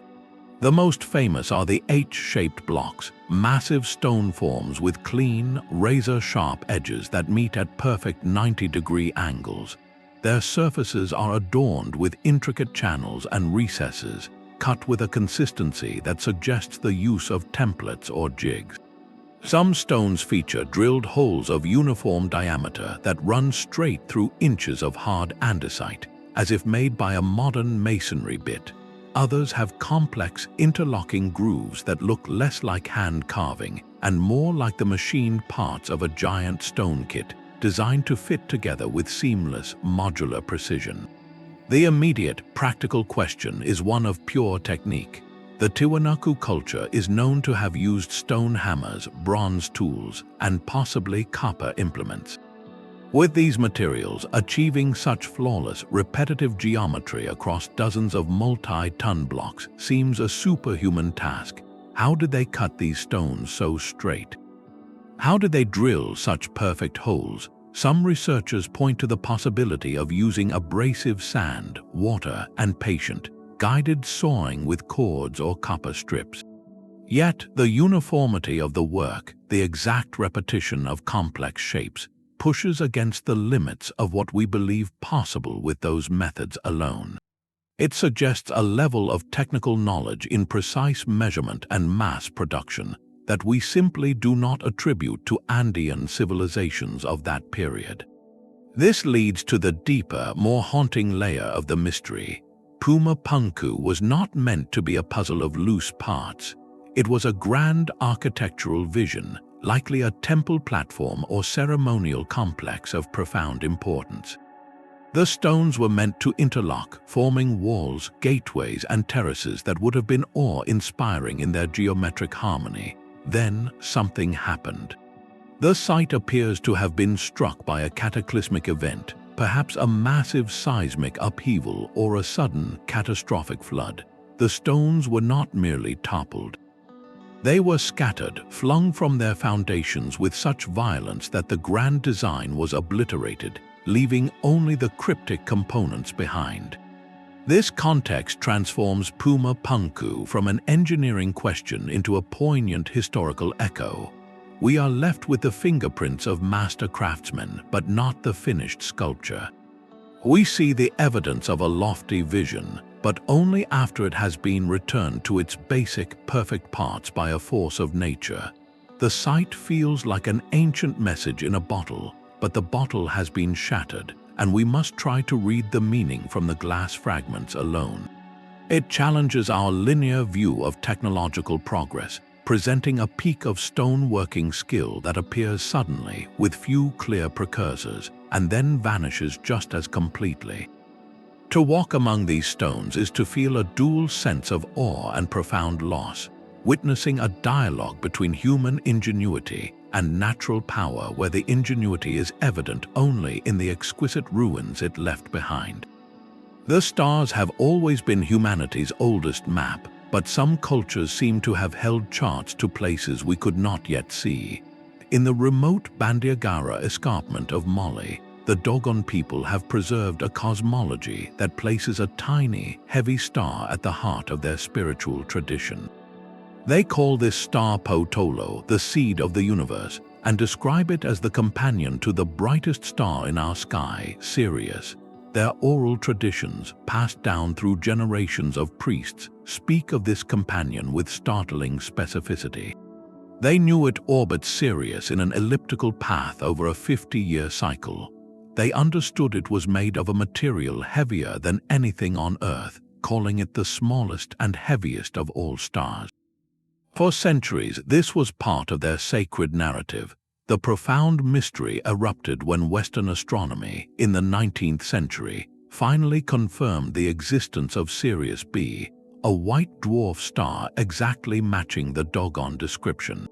It is incredibly dense, with a teaspoon of its material weighing tons, and it follows a 50.1-year elliptical orbit around Sirius A.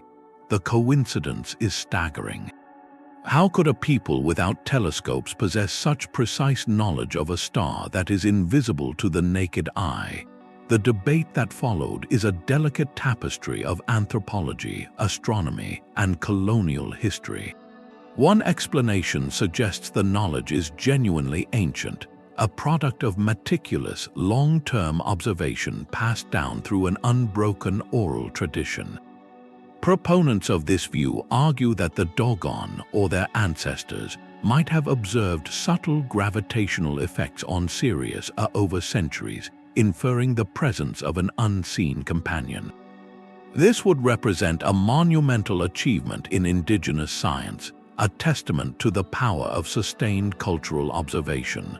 A second, more historically documented theory points to cultural transmission in the late 19th and early 20th centuries. During this period, European missionaries, anthropologists, and colonial officials were active in the region. It is possible that knowledge of the then recent astronomical discovery of Sirius B was shared, either intentionally or in passing conversation, and was then incorporated into Dogon mythology, given a place of honor within their existing spiritual framework. This process, known as syncretism, is common when cultures meet. The most critical scrutiny, however, falls upon the ethnographic record itself. The primary source for much of the modern world's knowledge of Dogon astronomy comes from the work of French anthropologists Marcel Grioul and Germain Dieterlen, who studied with Dogon priests in the 1930s and 40s.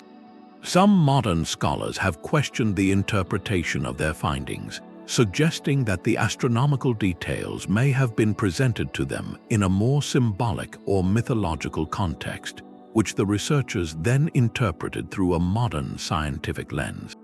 The possibility exists that the precise correlations we see today are in part a product of this intercultural dialogue and subsequent retelling. This mystery does more than ask where the knowledge came from. It challenges a deeply ingrained narrative about the exclusive path of scientific discovery. If the Dogon understanding is pre-colonial, it powerfully demonstrates that sophisticated astronomical insight is not the sole property of cultures with written records and optical instruments. It shows that the human mind, through pattern, story, and deep reverence for the sky, can arrive at profound truths about the cosmos.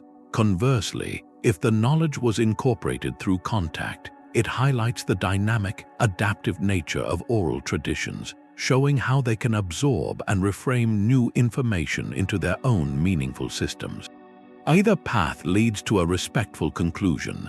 The Dogon-Sirius tradition, whether millennia old or a century old, stands as a profound intellectual and spiritual achievement. It forces us to expand our definition of science and to listen more carefully to the stories of cultures who have watched the same stars for generations, seeing in them not just points of light, but a living library of ancestral wisdom. Mount Baigong presents a mystery born from stone and rust. In a remote, arid region of China, strange tubular formations protrude from the rocky face of the mountain. These are the so-called Baigong Pipes, reported as metallic, rust-colored conduits of various diameters, some as wide as 1.5 feet, others as narrow as a toothpick, all seemingly embedded within solid rock. They cluster near a natural, pyramid-shaped hill, a setting that only amplifies their otherworldly appearance. The immediate, tantalizing question is whether we are looking at the crumbling infrastructure of an unimaginably ancient industrial site, perhaps even evidence of a prehistoric advanced culture that left its plumbing behind. The pipes have been described as having unusual metallurgical properties, with some claims suggesting they contain materials not typical of the local geology, fueling speculation about a manufactured origin. This is where the mystery truly takes shape, not in the claims, but in the rigorous process of distinguishing human handiwork from the artistry of geology itself. When professional geologists examined the site and similar formations around the world, they identified a compelling natural explanation. These are likely pseudofossils, natural structures that mimic artificial ones.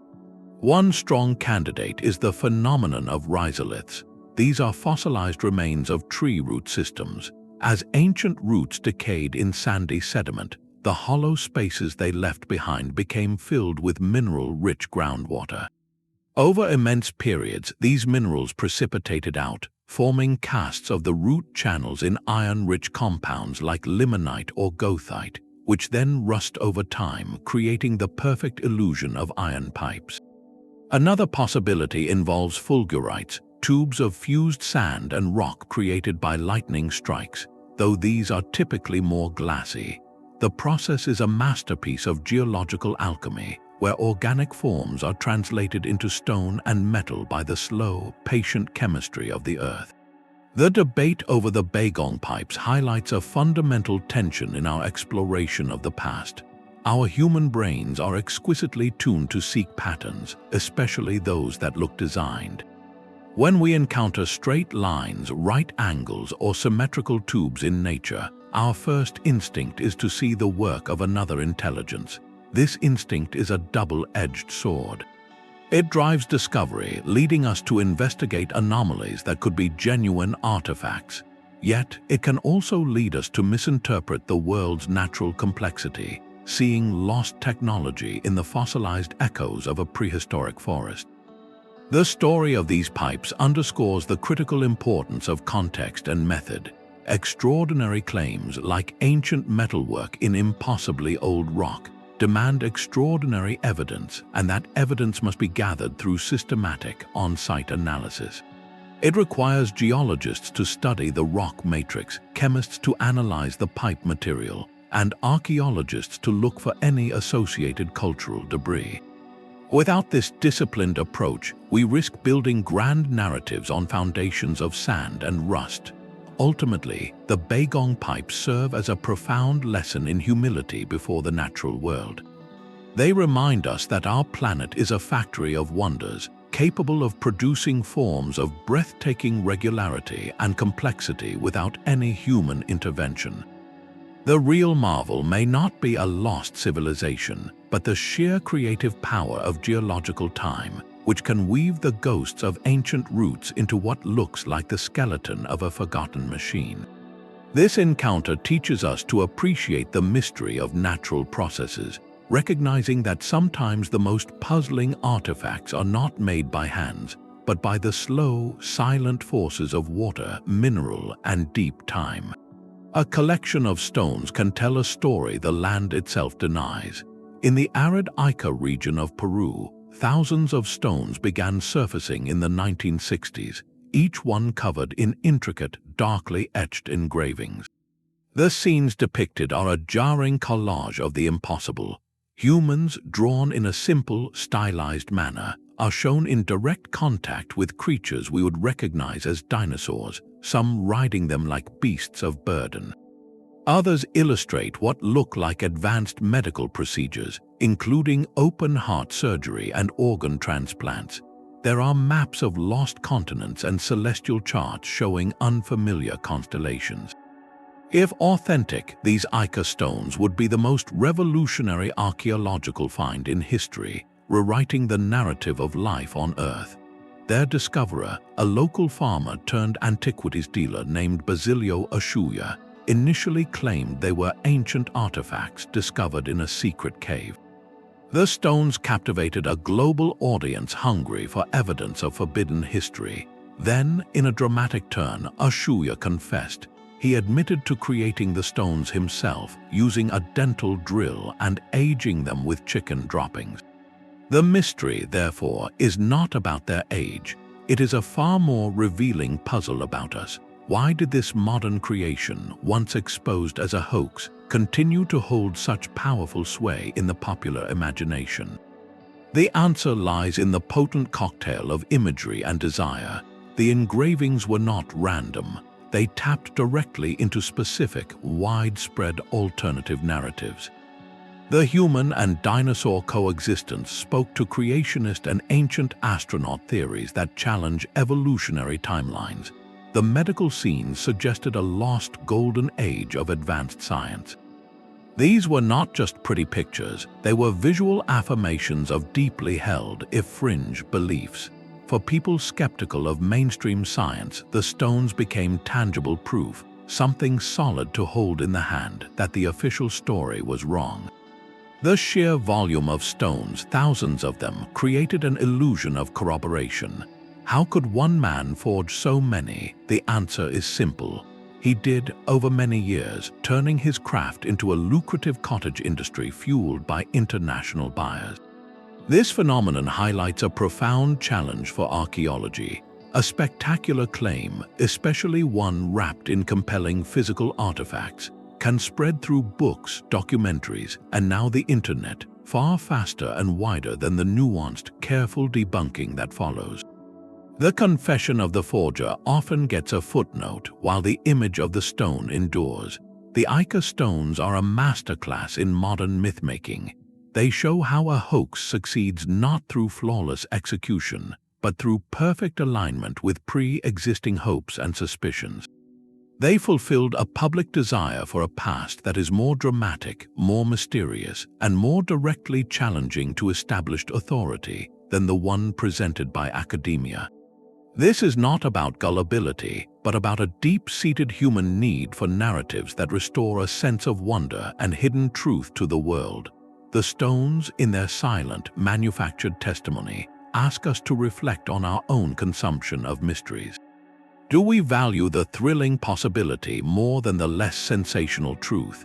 They stand as a permanent caution, reminding us that sometimes the most intriguing artifact is not a message from the ancients, but a mirror reflecting our own timeless longing for a different story.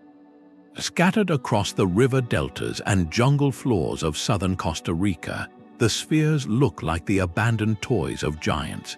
The Dikwis people, flourishing between the years 300 and 1500 of the Common Era, carved hundreds of these orbs from a hard volcanic stone called gabbro. Their sizes vary dramatically, from the size of a grapefruit to colossal spheres over 6 feet across, weighing more than 15 tons. Yet, regardless of size, they share one breathtaking characteristic. Their sphericity is nearly perfect. In an era without precision calipers or laser levels, artisans achieved a symmetry that modern engineers measure and admire. The process was one of immense patience and skill, using other, harder stones as hammers and possibly using heat to fracture the gabbro. They would rough out a shape before beginning the meticulous finishing work. Through countless hours of pecking, grinding, and polishing with sand and water, they gradually wore away all irregularities, coaxing a perfect form from unyielding rock. This was not a quick endeavor.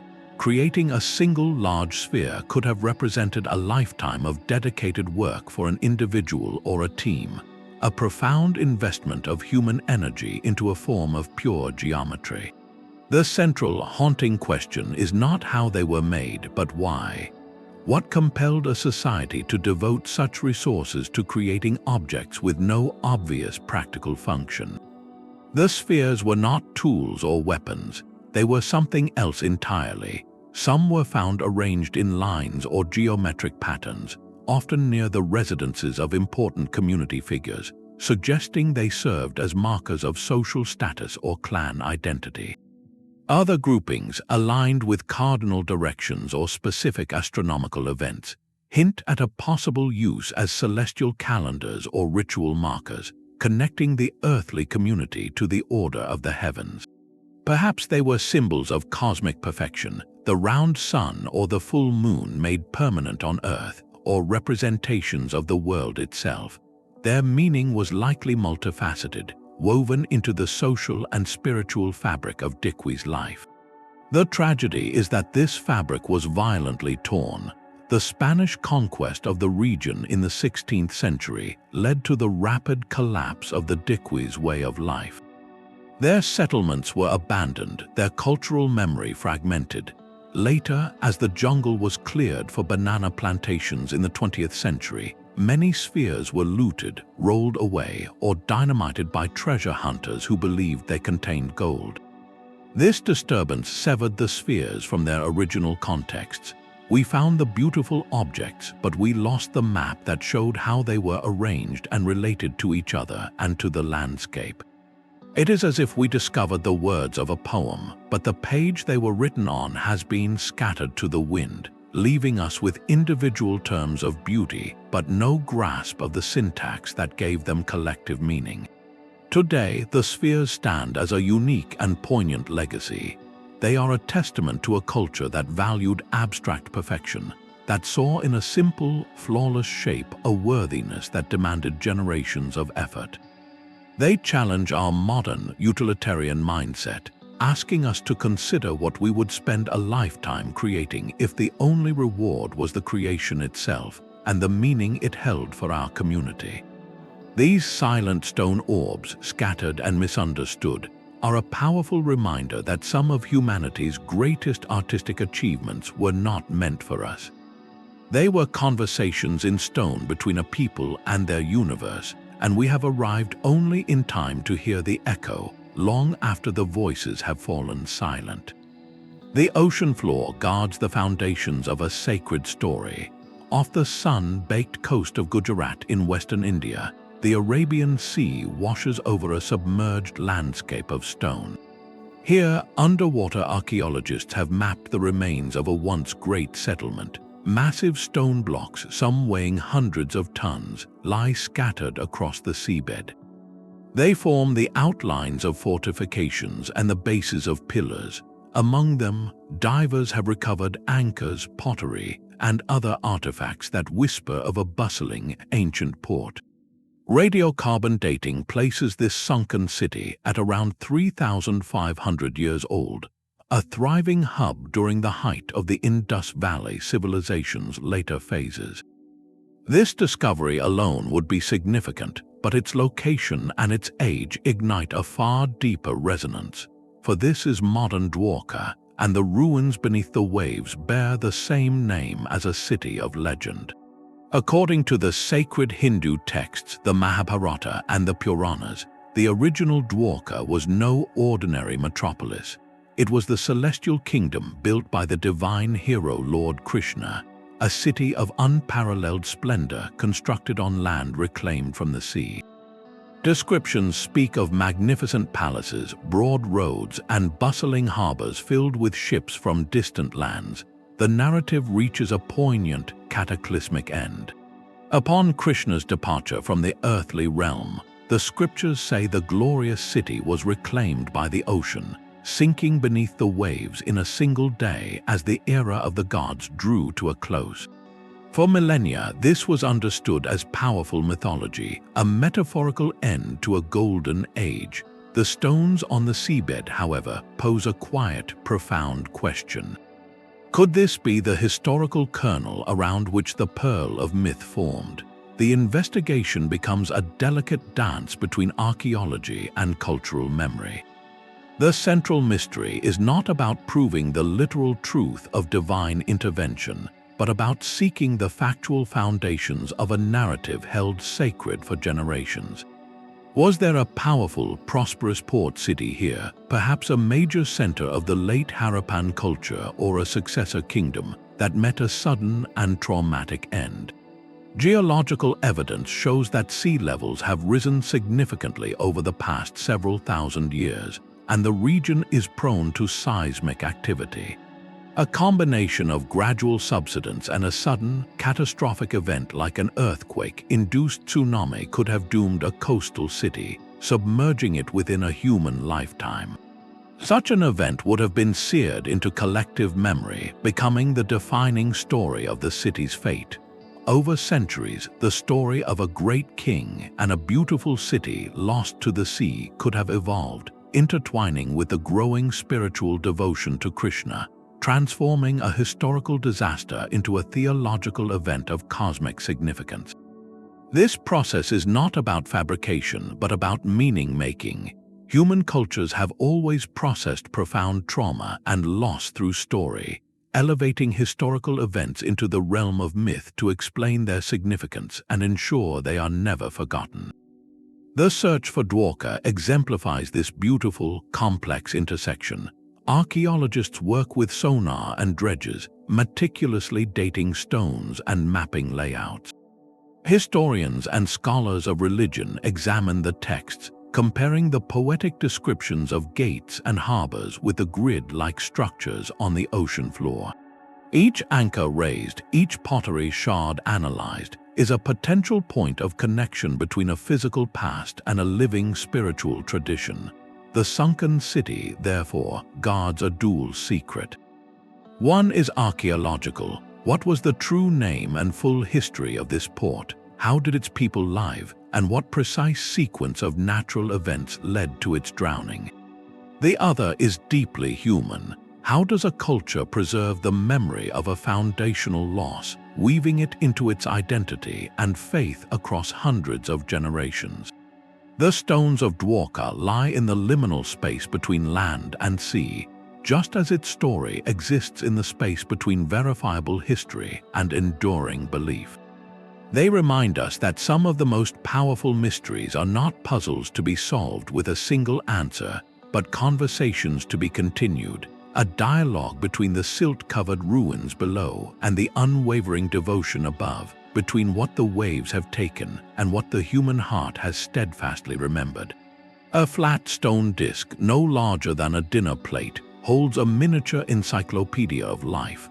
Known as the genetic disc, this artifact is said to have been found in Colombia, and its surface is covered in intricate carvings that seem to tell a biological story. The symbols are startling to a modern eye. They appear to illustrate a human sperm cell penetrating an egg. Other sections seem to show the stages of a developing fetus, from a simple cluster of cells to a recognizable form. There are depictions of what look like dividing cells with their nuclei and chromosomes clearly marked, alongside images of various animals and human figures.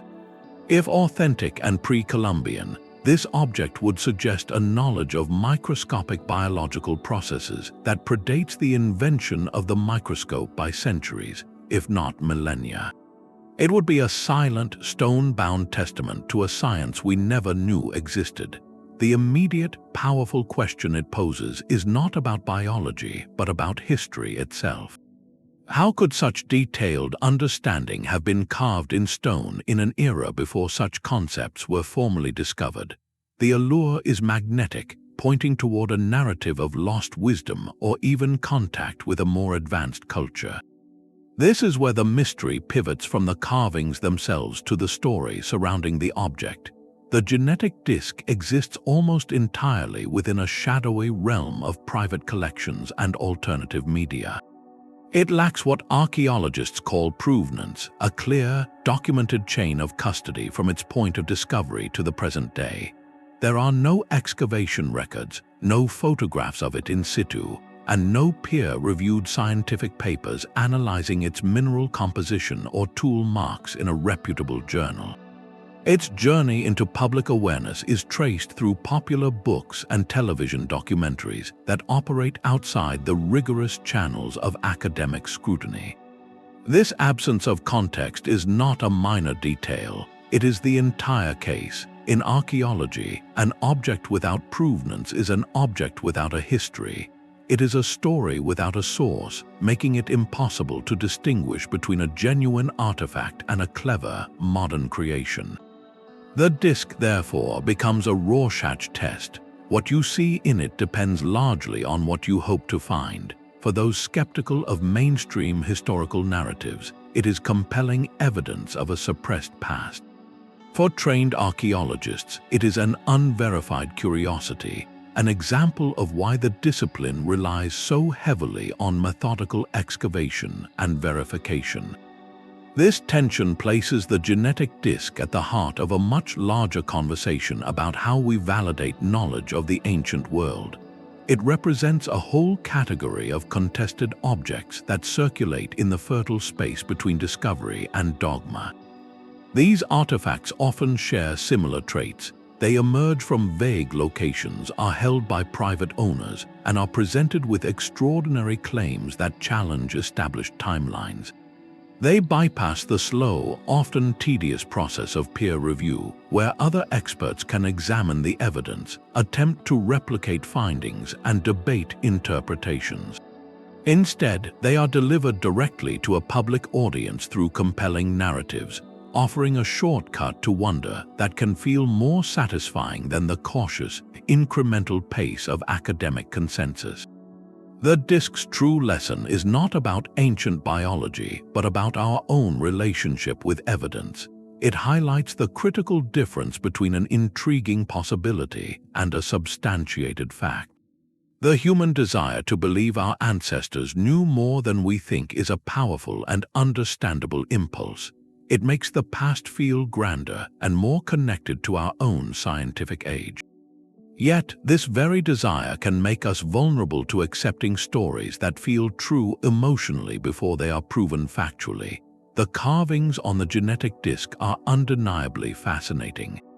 They ask us to imagine a world where the secrets of life were not discovered through lenses and laboratories, but perceived through some other, lost means of understanding. But a responsible exploration of history requires us to hold that imagination in balance with a simple, grounding question: where did this come from?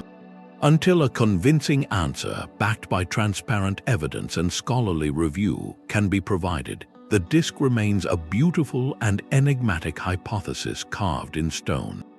It stands as a monument not to ancient science, but to the enduring human fascination with the idea that profound truths might be waiting just beyond the edges of our accepted maps, if only we know where to look. The stone gaze of the Sphinx holds a question older than the pyramids behind it.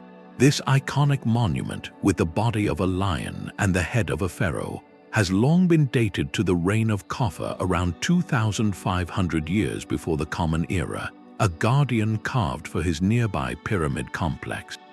Yet the very stone it is made from tells a different story to some observers, a story written not in hieroglyphs but in the language of rain. Geologists looking at the Sphinx's limestone core body note deep, vertical fissures and undulating, channel-like patterns. This type of weathering, they argue, is characteristic of water erosion, specifically from prolonged and heavy rainfall. The climate of the Giza Plateau has been intensely arid for the last 5,000 years. To create such pronounced water erosion would require a much wetter environment, one that last existed in the region around 7,000 to 10,000 years ago, during what is called the Neolithic subpluvial. If this interpretation is correct, the Sphinx could be millennia older than the pharaohs, a relic from a pre-dynastic era crafted by a culture whose name and history are completely lost to us. This is not a minor adjustment to a timeline. It is a potential revolution, suggesting a sophisticated, monument-building society in the Nile Valley, long before the first recognized dynasties of Egypt. Mainstream Egyptology offers a different reading of the same stone. Scholars point to the complex interplay of forces on the Giza Plateau. The primary agent of erosion, they contend, is not ancient rain, but wind-driven sand, which can scour and undercut limestone in ways that mimic water channels over millennia. They also note that the occasional, though rare, heavy downpours in the region, combined with chemical weathering from morning dew and groundwater capillary action, could have produced the observed patterns over the last 4,500 years without needing a vastly older date. The debate at its heart is a fascinating methodological clash. It pits the tools of geology, which read planetary climate history in rock layers, against the tools of archaeology, which build chronologies from pottery styles, inscriptions, and the stratigraphic layering of human settlements. Each discipline brings a valid lens, but they are focused on different scales of time and evidence. The mystery of the Sphinx's age does more than argue about erosion patterns. It challenges the very narrative of civilization's dawn. If the Sphinx is far older, who carved it? What was their society like, and what happened to them? It forces us to consider the possibility of a lost chapter, a culture advanced enough to conceive and execute a monolithic sculpture whose legacy was perhaps absorbed or emulated by the later Egyptians. This idea transforms the Sphinx from a mere guardian of a pharaoh's tomb into a potential guardian of a far more ancient secret, a sentinel from a forgotten age silently watching the rise of the civilization that would later claim it. The debate remains unresolved, a respectful stalemate between two ways of seeing. To stand before the Sphinx today is to stand before two possible pasts. One is the magnificent achievement of the Old Kingdom pharaohs, a symbol of royal power and solar divinity firmly placed in the age of pyramids. The other is a ghost from a green Sahara, a monument from a time when the desert bloomed. Its creators vanished into the shifting sands of deep time, leaving only their stone question etched by the weather of forgotten millennia. A different kind of treasure is not made of gold but of parchment and ink. In the shadowy corridors of Russian history, one of the most tantalizing whispers concerns the lost library of Tsar Ivan IV, known to history as Ivan the Terrible. The story goes that his grandmother, Sophia Paleologina, a niece of the last Byzantine emperor, brought a priceless dowry to Moscow. This was not jewelry or land, but a collection of ancient manuscripts, a treasure trove of classical wisdom. It was said to contain original works from Greek and Roman antiquity, texts that had vanished from the rest of Europe, possibly even lost dialogues of Aristotle or plays by Sophocles that no modern eye has ever seen. This legendary collection, referred to as Liberia, would have been a bridge between the fallen empire of Constantinople and the rising power of Moscow, a secret hoard of knowledge that could have reshaped the Renaissance had it been shared. The Tsar, a complex and often harsh ruler, was also a deeply learned man fascinated by theology and history. He is believed to have added to this collection throughout his life, amassing what could have been one of the world's most significant libraries, yet it vanished without a trace after his passing in the year 1584. The immediate question is one of location. Was it destroyed in one of Moscow's many fires? Was it secretly walled up within the Kremlin's labyrinthine foundations, or perhaps moved to a remote monastery for safekeeping? For centuries, the search has been a quiet obsession. Explorers have tapped on Kremlin walls listening for hollow echoes, examined ancient cellar maps, and even, in the Soviet era, used ground-penetrating radar, all hoping for a clue. Yet no definitive chamber, no stacked chests of manuscripts have ever been found. This absence fuels a deeper, more haunting possibility. Perhaps the library's greatest power lies in its elusiveness. It exists in the space between historical record and enduring myth. Some scholars suggest the collection was never a single, vast archive, but a scattered assortment of books that were gradually lost or dispersed over time, their legendary status growing with each generation. Others hold out hope that it remains intact, a frozen moment of classical knowledge waiting in a forgotten vault. The mystery of Liberia is about more than missing books. It is a profound symbol of the fragility of written memory. It represents all the lost libraries of history, from the Great Library of Alexandria, consumed by fire, to the countless monastic scriptoria and royal collections erased by war, neglect, or simple decay. Each one was a universe of thought, a unique constellation of ideas that flickered out, leaving our understanding of the past permanently dimmed. The dream of finding Liberia, or any such lost archive, speaks to a fundamental human longing. It is the hope that the past is not entirely gone, that some crucial piece of the puzzle, some lost voice from antiquity, might still be recovered, waiting silently in the dark to tell us a story we have never heard. This longing transforms every historian and archaeologist into a kind of treasure hunter, not for gold, but for the light that knowledge brings.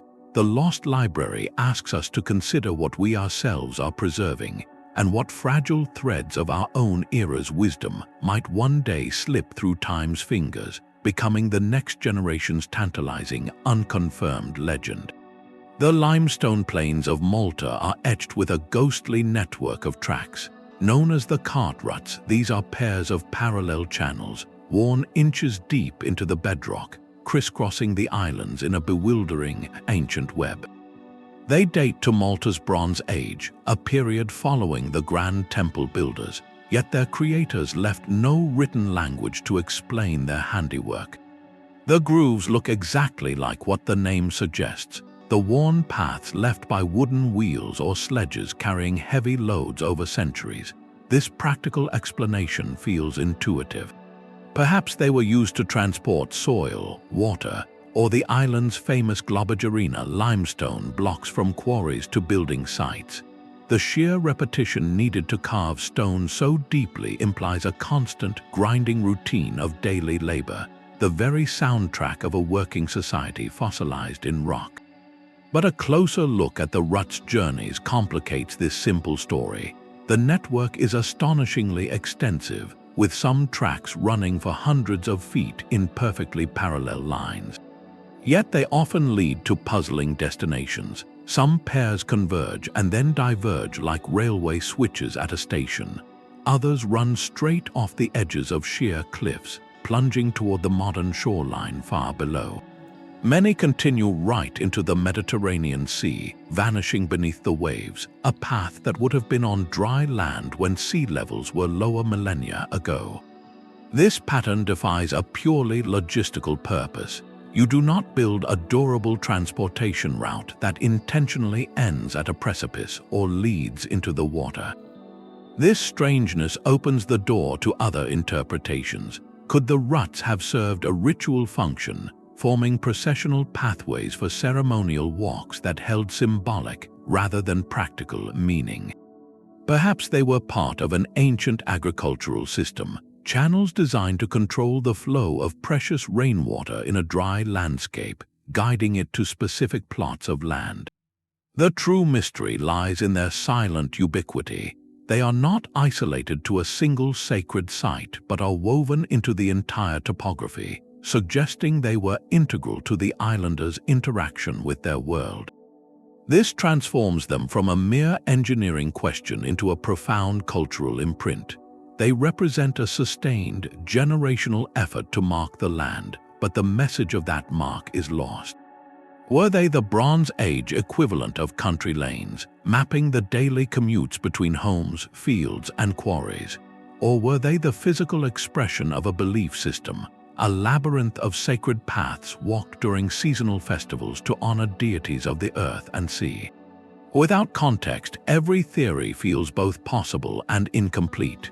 The ruts resist a single solution because they likely served multiple purposes, blending the mundane and the spiritual in a way our modern categories struggle to separate.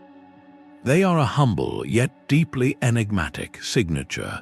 While the grand temples of Malta speak of celestial ambition and communal worship, the cart ruts whisper of the countless footsteps in between, the worn paths of ordinary life and seasonal ritual that connected a society to its land. They remind us that sometimes the most common artifacts, the ones created by repetition rather than singular genius, can guard the most intimate secrets of how a people truly lived, moving through their world one slow, grinding journey at a time. Gold can capture the shape of a dream or a dragonfly with equal skill. In the highlands of Colombia, the skilled metalworkers of the Tolima culture left behind a legacy of exquisite, small gold objects, crafted between 500 and 1,000 years of the Common Era. Among these treasures are curious, flat pieces that to a modern viewer seem startlingly familiar. They feature a central, triangular body with a distinct cockpit-like bulge, swept-back wings, and a vertical tail fin. In the sleek lines of these artifacts, many people today see the unmistakable silhouette of a modern jet fighter or a delta-winged spacecraft. This immediate, visceral recognition has fueled one of the most persistent ideas in alternative history, that our ancestors witnessed and recorded advanced technology, leaving us these miniature models as proof. The so-called Ptolemy jets seem to scream across centuries, a silent fleet frozen in precious metal. But archaeology asks us to listen more carefully, to hear a different story whispered by the same gold. When experts examine these objects within the full spectrum of Ptolemy art, the interpretation shifts dramatically. These were not isolated, anomalous creations.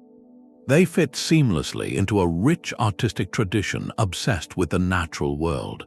The people of this region frequently created stylized representations of the animals that shared their environment. The gold pieces in question bear a much stronger resemblance to local insects, like stingless bees or beetles, or to stylized birds and bats in flight, than they do to any machine. The central bulge could represent a body segment. The swept wings mirror the angled posture of certain insects. The tail fin could be a stylized leg or a decorative flourish. This contextual reading is supported by other Ptolemy artifacts that clearly depict fish, frogs, and human figures, all rendered with the same elegant, simplified geometry. The mystery, therefore, undergoes a crucial transformation. It ceases to be about ancient aviation and becomes a fascinating case study in perception itself. How does the human mind, conditioned by its own time, interpret the symbols of another? We are a species that has mastered flight, that builds sleek machines to pierce the sky. When we encounter an ancient object with a similar profile, our brains make a rapid, almost automatic connection. We see what we know. This is not a failure of logic, but a feature of how pattern recognition works. The proponents of the ancient astronaut theory are engaging in a form of pareidolia, the same tendency that lets us see faces in clouds or animals in rock formations. They are connecting dots across millennia with a narrative that feels thrilling and expansive. The true lesson of the Ptolemy artifacts lies in the discipline of context. An archaeologist does not look at a single gold object in isolation. They look at the entire cultural portfolio, the other artworks, the burial practices, the settlement patterns, the tools found alongside it. This holistic view almost always provides a more coherent, if less sensational, explanation. It reveals a people who are masterful observers of their ecosystem, translating the forms of buzzing, fluttering life into enduring symbols of beauty and perhaps spiritual significance.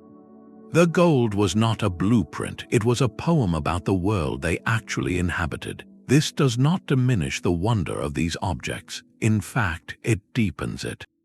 The real marvel is not that ancient Colombians might have seen jets, but that they could so elegantly abstract the essence of a living creature into a few perfect lines, creating an art form that speaks across 1,000 years with such clarity that it can still ignite our imagination today. The Ptolemy jets challenge us to be aware of our own cultural lenses. They ask us to pause before we project our modern reality onto the past, and to first seek understanding within the lost world that actually created the art. Sometimes the most extraordinary truth about an ancient artifact is not that it depicts our future, but that it captures its own present with such stunning, minimalist grace. The silent Moai were not the only voice of Easter Island. In the chaotic aftermath of European contact in the 19th century, missionaries and explorers made a startling discovery among the few remaining islanders. They found wooden tablets, staffs, and ceremonial objects incised with rows of intricate, fluid glyphs. This was Rongorongo, a system of symbols entirely unique to Rapa Nui. The glyphs are beautiful and deliberate, depicting stylized human figures, birds, fish, plants, and geometric shapes, all arranged in a consistent boustrophedon pattern, meaning the lines alternate direction like an ox plowing a field. To the European discoverers, it looked unmistakably like writing. Yet no one who found it could read a single word. The island's elders who might have held the key were gone, victims of the brutal slave raids and introduced illnesses that had reduced the population by over 90% in just a few decades. With them vanished the living context, the spoken language that would have given meaning to the carved signs. What remains is a gallery of beautiful, silent questions etched in wood. The central puzzle of Rongorongo is not merely its undeciphered state, but determining what it actually is. Was it a true writing system capable of recording complex language and narrative, like the hieroglyphs of Egypt or the cuneiform of Mesopotamia? Or was it a form of proto-writing, a sophisticated mnemonic device used by priests or chieftains to recall genealogies, chants, or important ceremonies? Some researchers note the repetitive sequences and the apparent calendrical symbols, suggesting it may have been used to track lunar cycles, planting seasons, or ritual timings. The few surviving oral traditions hint that the tablets, called Kohau Rongorongo or speaking wood, were sacred objects recited from during important gatherings. But without a Rosetta Stone, a bilingual text that pairs the glyphs with a known language, every theory remains trapped in the realm of educated guesswork. The script resists all modern cryptographic attacks because we lack the fundamental cultural cipher to even begin. This loss is what makes Rongorongo uniquely haunting. It represents a complete communication breakdown across time. The Moai builders who invested such colossal effort into their stone ancestors also developed a way to inscribe knowledge on portable wood. They created a system to make memory permanent, to speak to the future, and for a time it worked. The tablets held their stories. Then, catastrophe struck not the wood but the people. The cultural chain was severed. The future arrived, took the physical objects, but the voice that animated them had been silenced. Today, the few dozen surviving artifacts sit in museums, perfectly preserved yet utterly mute. They are the opposite of the Moai, where the statues proclaim a powerful, visible presence without explanation. The script offers intricate, intimate detail without a voice.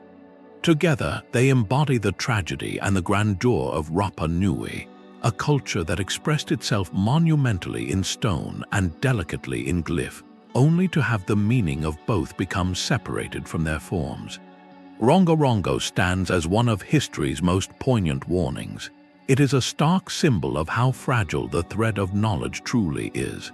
A civilization's entire intellectual treasury, its history, its poetry, its understanding of the stars and the sea, can be held in the minds of a few key individuals and the systems they use to record it. When that living chain is broken, the records become artifacts, not documents. They become objects of curiosity instead of sources of understanding. The script is a closed window. We can see that there was a view, a complex landscape of thought on the other side of the glass, but we cannot make out any of the details. It reminds us that every undeciphered glyph, every ruined city, every lost technology is not just a puzzle. It is a library that burned, a song that ended mid-note, a conversation with the past that we can only hear one side of. The silent wood of Rapa Nui asks us what songs our own world is singing and what might be left of the melody long after the singers are gone.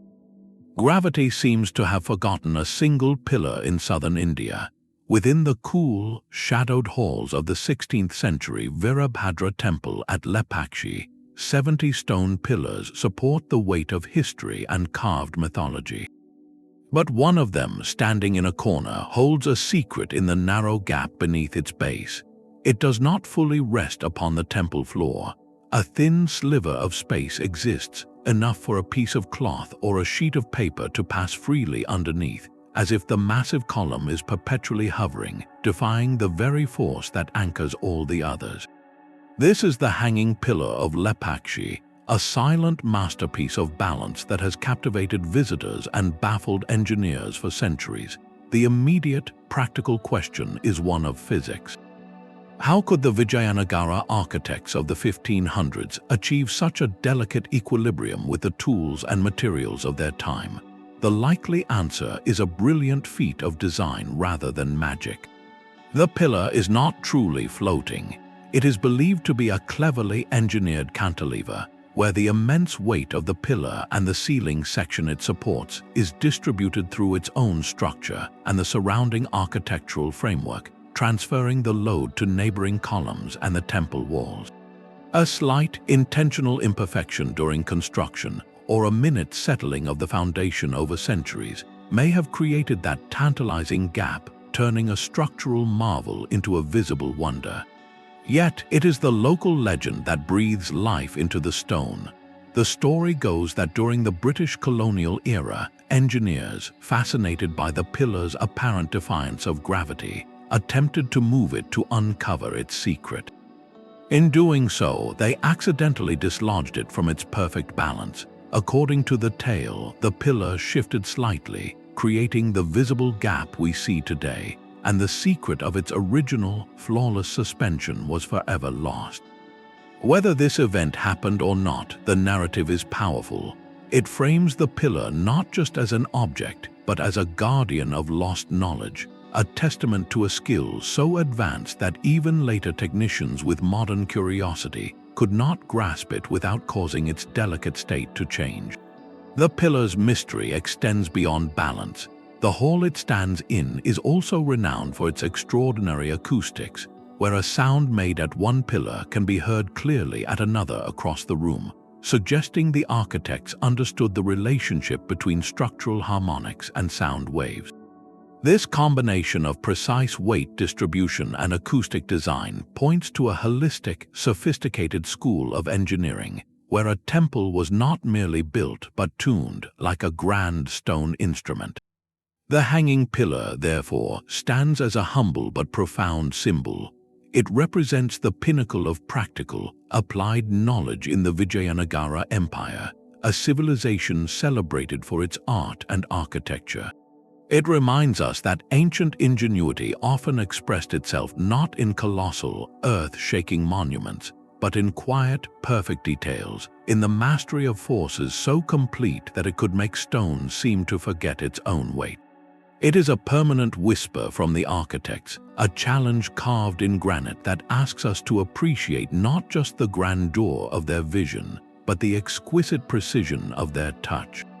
Gold has a way of holding more than treasure.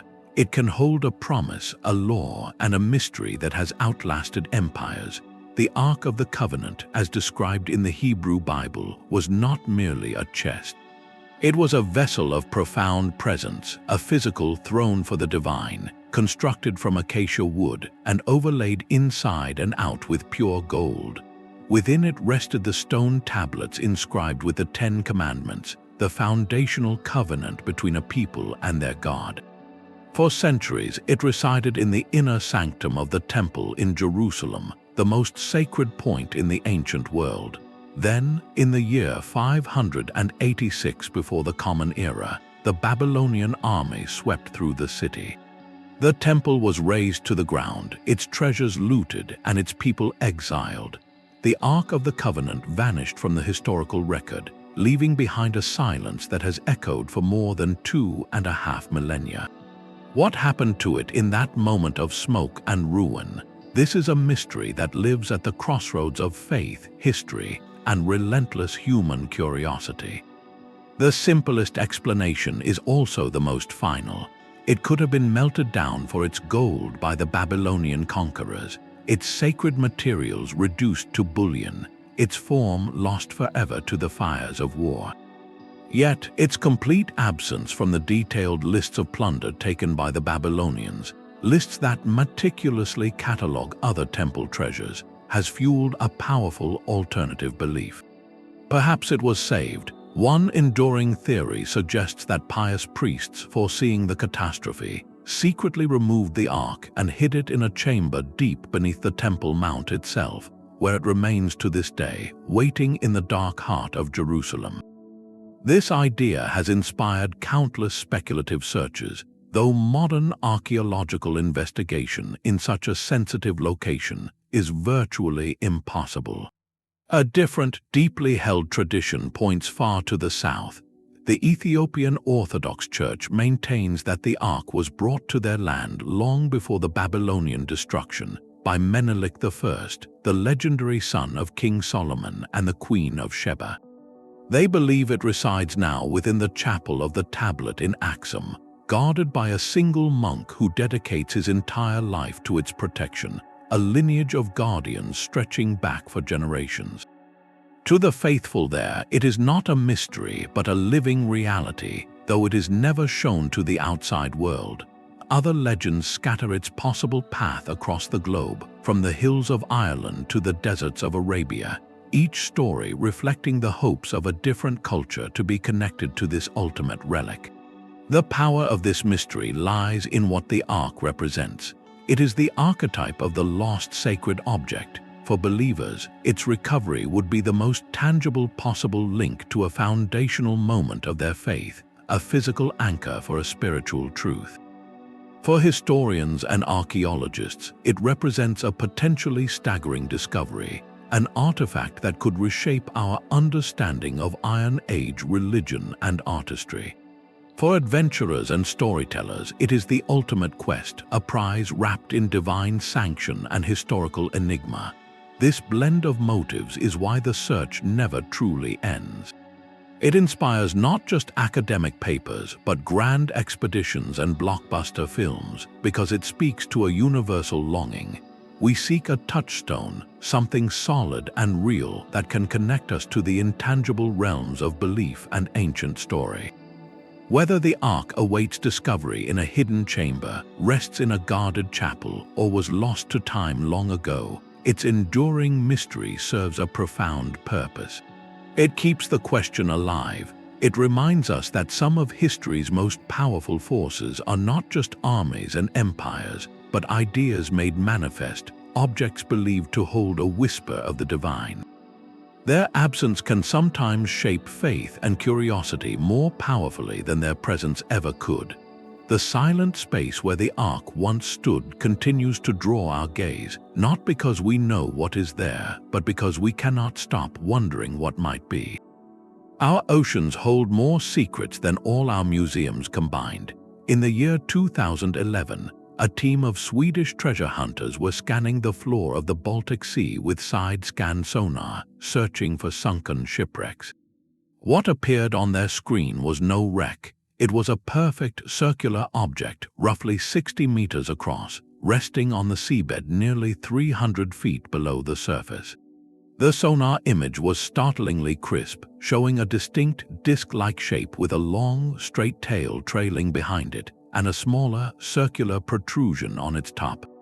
To many who saw it, the silhouette was uncannily familiar, bearing a striking resemblance to the Millennium Falcon, the iconic starship from Star Wars. The internet predictably ignited. Here, it seemed, was the ultimate modern mystery, a potential unidentified submerged object, a USO, resting in the cold, dark waters of the Baltic. The immediate, thrilling question was irresistible. Had we finally found tangible evidence of something not of this world? The treasure hunters themselves reported bizarre electronic malfunctions when they passed over the object, with their equipment failing and then restarting as they moved away, adding a layer of eerie, technological folklore to the find. This is the Baltic Sea Anomaly, and its story is a perfect case study in how 21st century discovery collides with ancient human curiosity. The initial wave of speculation was a torrent. Theories ranged from a crashed extraterrestrial craft to a secret Nazi anti-submarine device from World War II, or even the ruins of a lost Atlantean structure. The object's seemingly geometric features, described by some as stair-like steps or tool marks, seemed to defy a purely natural explanation. It felt like a clue dropped from the sky, or rather, sunk into the sea, waiting for its meaning to be decoded.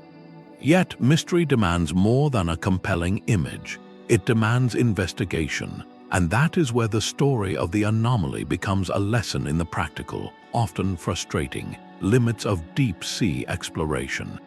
Sending manned submersibles or even advanced remote-operated vehicles to a site that deep is a massively expensive and complex undertaking, far beyond the budget of most independent researchers.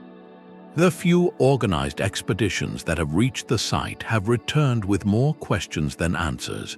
High-resolution images and samples revealed the object to be covered in a thick layer of rock, a formation called a manganese nodule crust, which naturally accretes on objects over thousands of years.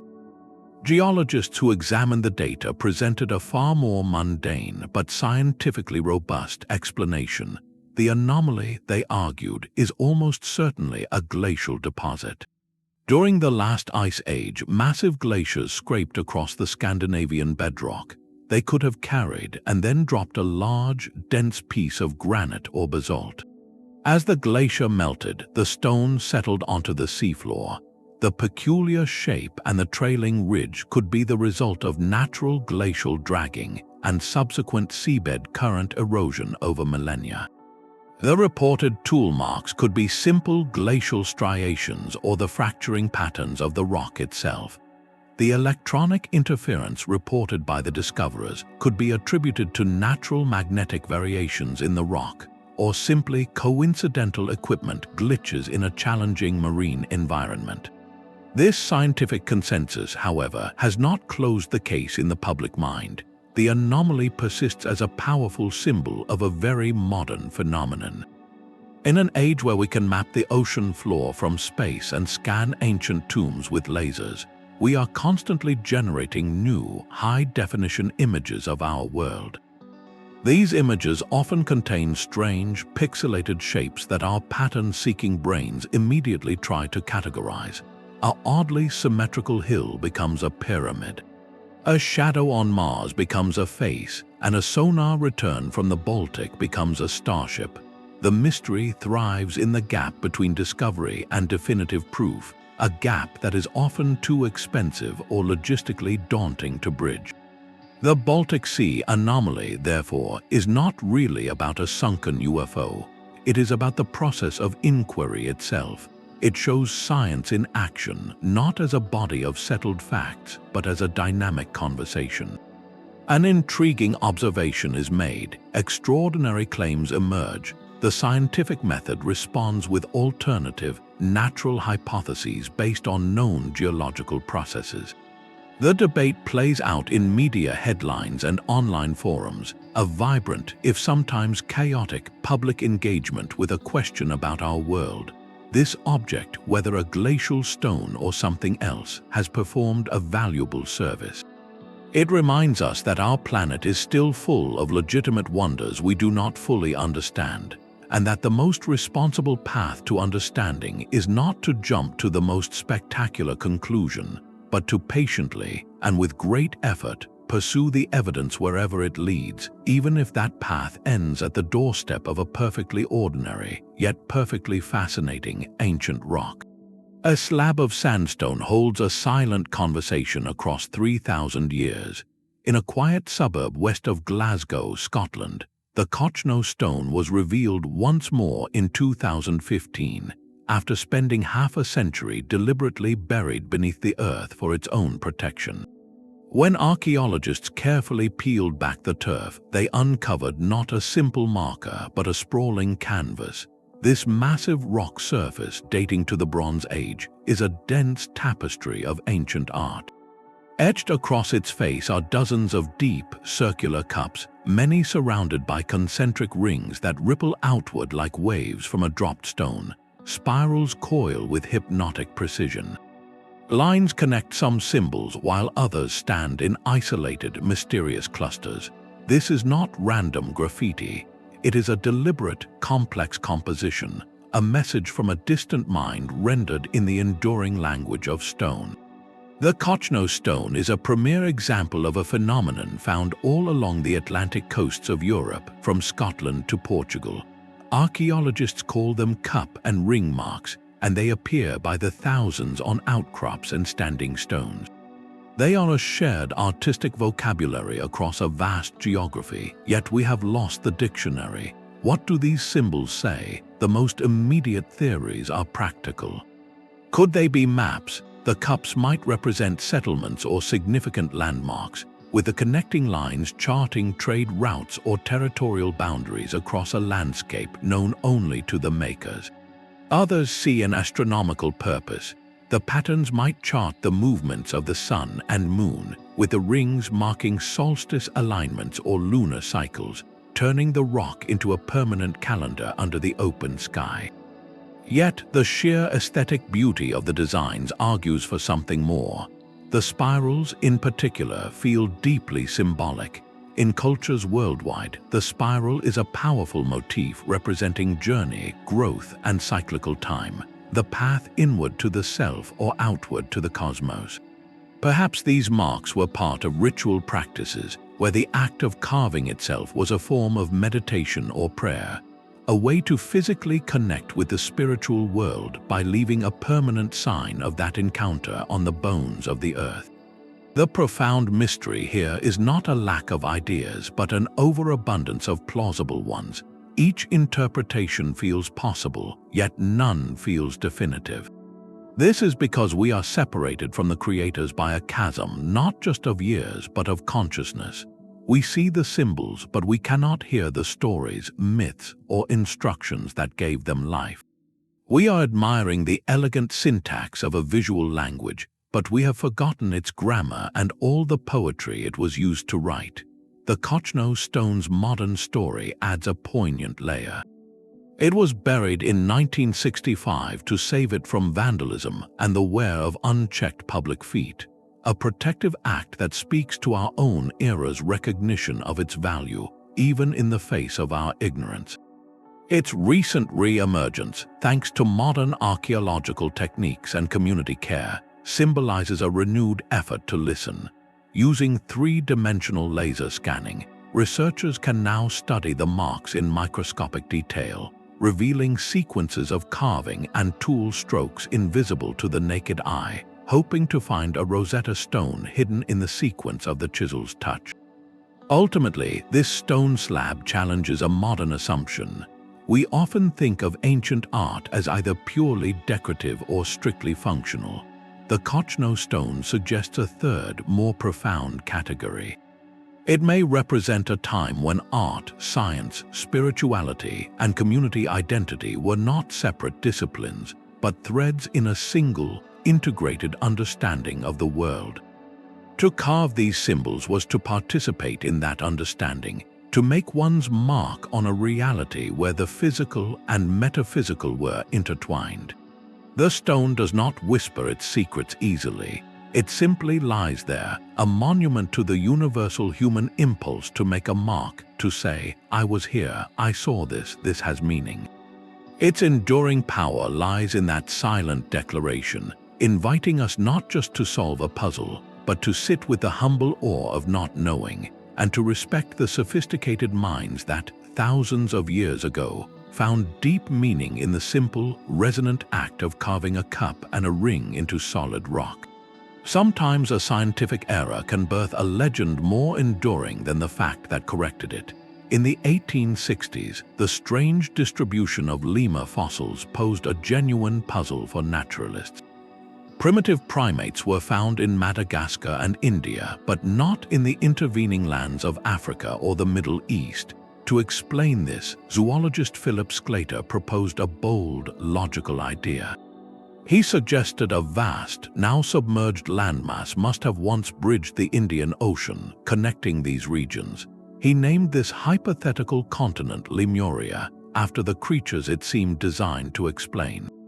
For a time, it was a respectable, if speculative, piece of the scientific puzzle, a placeholder for a geological mechanism not yet understood. That mechanism would arrive decades later with the theory of plate tectonics, which showed how continents themselves drift. India and Madagascar were indeed once joined, not by a sunken bridge, but as part of the ancient supercontinent Gondwana, which slowly rifted apart. the original scientific reason for Lemuria evaporated. Yet the continent did not sink from human imagination. Instead, it was reborn in a far more mystical form. In the late 19th century, the burgeoning theosophical movement, led by Helena Blavatsky, absorbed Lemuria into its spiritual cosmology. Here, it was transformed from a zoological land bridge into a lost cradle of humanity, a vast continent peopled by advanced, spiritually attuned root races that existed millions of years ago. In this new incarnation, Lemuria joined Atlantis and the Pacific continent of Mu in a pantheon of sunken worlds, becoming a blank screen upon which alternative histories and occult wisdom could be projected. This is where the true mystery takes root. Why do these myths of drowned continents resonate so powerfully across cultures and centuries, persisting long after their scientific premises have been disproven? They are not really about geology. They speak to something deeper in the human psyche. First, they offer a dramatic explanation for our own forgotten origins. The historical record is fragmentary, and the deeper we go, the more we lose. The idea of a magnificent, advanced civilization that vanished beneath the waves fills those gaps with a narrative that is both tragic and grand. It suggests our history is longer and more glorious than the broken pottery and stone tools might imply. Second, they provide a compelling setting for a cataclysm, a clean, singular disaster that resets the world. A great flood or a sinking land is a definitive end, a way to explain why such a grand culture left no obvious trace. It externalizes loss, making it the work of nature or the gods, rather than the slow, complex unraveling of social and environmental pressures that more often defines real historical collapse. Finally, and perhaps most importantly, these lost continents serve as perfect vessels for our hopes and anxieties. For mystics, they are repositories of ancient, purer wisdom. For storytellers, they are settings for epic adventure. For those skeptical of mainstream narratives, they represent hidden truths waiting to be recovered from the deep, both literally and metaphorically. The ocean floor is our planet's last great unexplored frontier, and its vast, silent darkness is the ideal hiding place for our most persistent legends.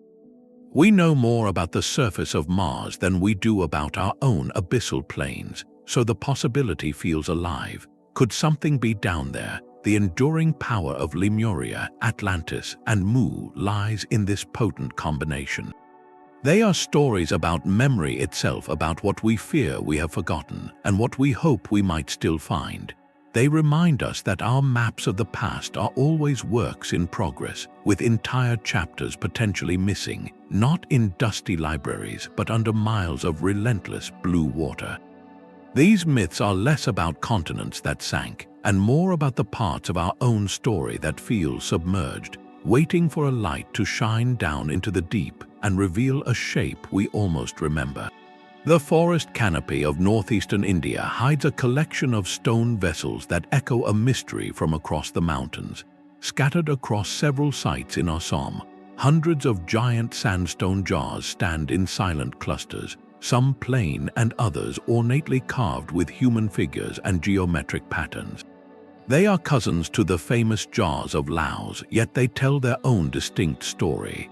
Dating from around 2,000 years before the Common Era to 1,000 years after, these Assam jars represent a separate chapter in a sprawling, ancient tradition.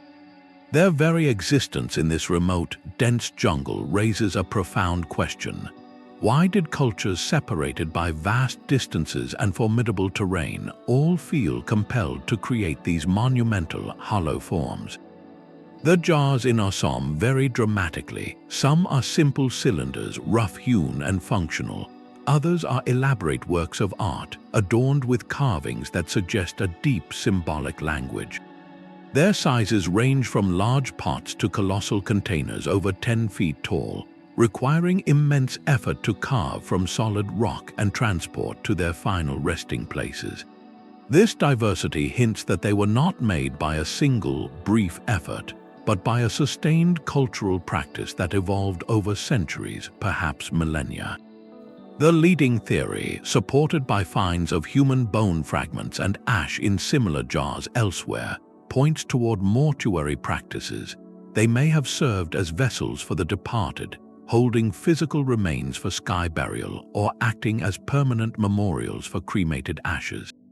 In this light, each jar becomes a silent guardian, a stone sentinel marking an individual's or a family's final connection to the community and the land. Yet the practical possibility of storage cannot be dismissed. Could these have been giant containers for grain, water, or fermented beverages, crucial for sustaining large seasonal gatherings or trade caravans moving through the rugged hills? The ornate carvings on some jars complicate this purely utilitarian view, suggesting a ceremonial or status-driven purpose far beyond simple containment. The true enigma is amplified by their setting. Placed in dense, difficult-to-access forest clearings, these jars were not meant to be seen by passing strangers. They were intended for a specific community, integrated into a landscape known intimately to their makers. This remoteness protected them for centuries, but it also severed them from the living cultural memory that could explain their use. When a society abandons a site or its traditions are lost, the objects remain, but the instruction manual vanishes. The Assam jars, together with their counterparts in Laos, form a tantalizing, fragmented map. They suggest a widespread but poorly understood Iron Age tradition that spanned Southeast Asia and into South Asia.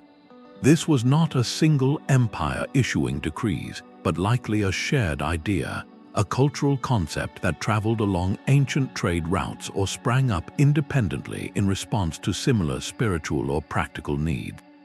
Each site is another data point in a pattern we are only beginning to connect. Researchers today face the delicate task of studying these sites without disturbing their sanctity or the fragile ecosystem that guards them. Every careful excavation, every analysis of soil samples and microscopic residues is an attempt to listen to these silent vessels. We are piecing together a story of how Iron Age communities honored their dead, celebrated life, and interacted with a challenging environment. The giant jars do not give up their secrets easily. They stand as enduring monuments to a universal human impulse to create permanent vessels, whether for the body, for sustenance, or for the spirit. They remind us that some of history's most eloquent voices are the ones that never speak, whose meaning is held in the hollow space they were made to contain, waiting for us to learn how to listen. A different kind of body tells a story of our own making. In 2015, a collection of bizarre figures emerged from Peru, small mummified forms with elongated skulls, and most strikingly, only 3 fingers and toes on each limb. Presented to the world as possible evidence of non-human beings, these so-called alien mummies ignited a media firestorm, a perfect storm of viral imagery and extraordinary claims. The immediate, visceral question for many was, could this finally be proof? Yet, as scientists and forensic experts began their analyses, a more complex human story unfolded. Multiple independent examinations concluded the figures were likely assembled from modified human and animal bones, held together with glues and synthetic materials. Some components were ancient, while others appeared modern, suggesting a deliberate, if macabre, construction. The central mystery, therefore, shifted dramatically from the stars to the soil, from extraterrestrial life to the very human motivations behind such a creation. This modern enigma is not about biology, but about belief in the 21st century. It asks why, in an age of unprecedented scientific access, do narratives like this gain such powerful traction? The answer lies in a potent mix of our deepest curiosities and the mechanics of modern media. There is a timeless human desire to encounter the other, to discover that we are not alone in the cosmos. This longing provides a fertile ground for any artifact that seems to offer tangible evidence. When such an object appears, it bypasses the slow, cautious language of peer-reviewed journals and lands directly into the global conversation through social media and sensational documentaries, where compelling visuals often outweigh critical scrutiny. The story offers a shortcut to wonder, a thrilling disruption to the ordinary narrative of history.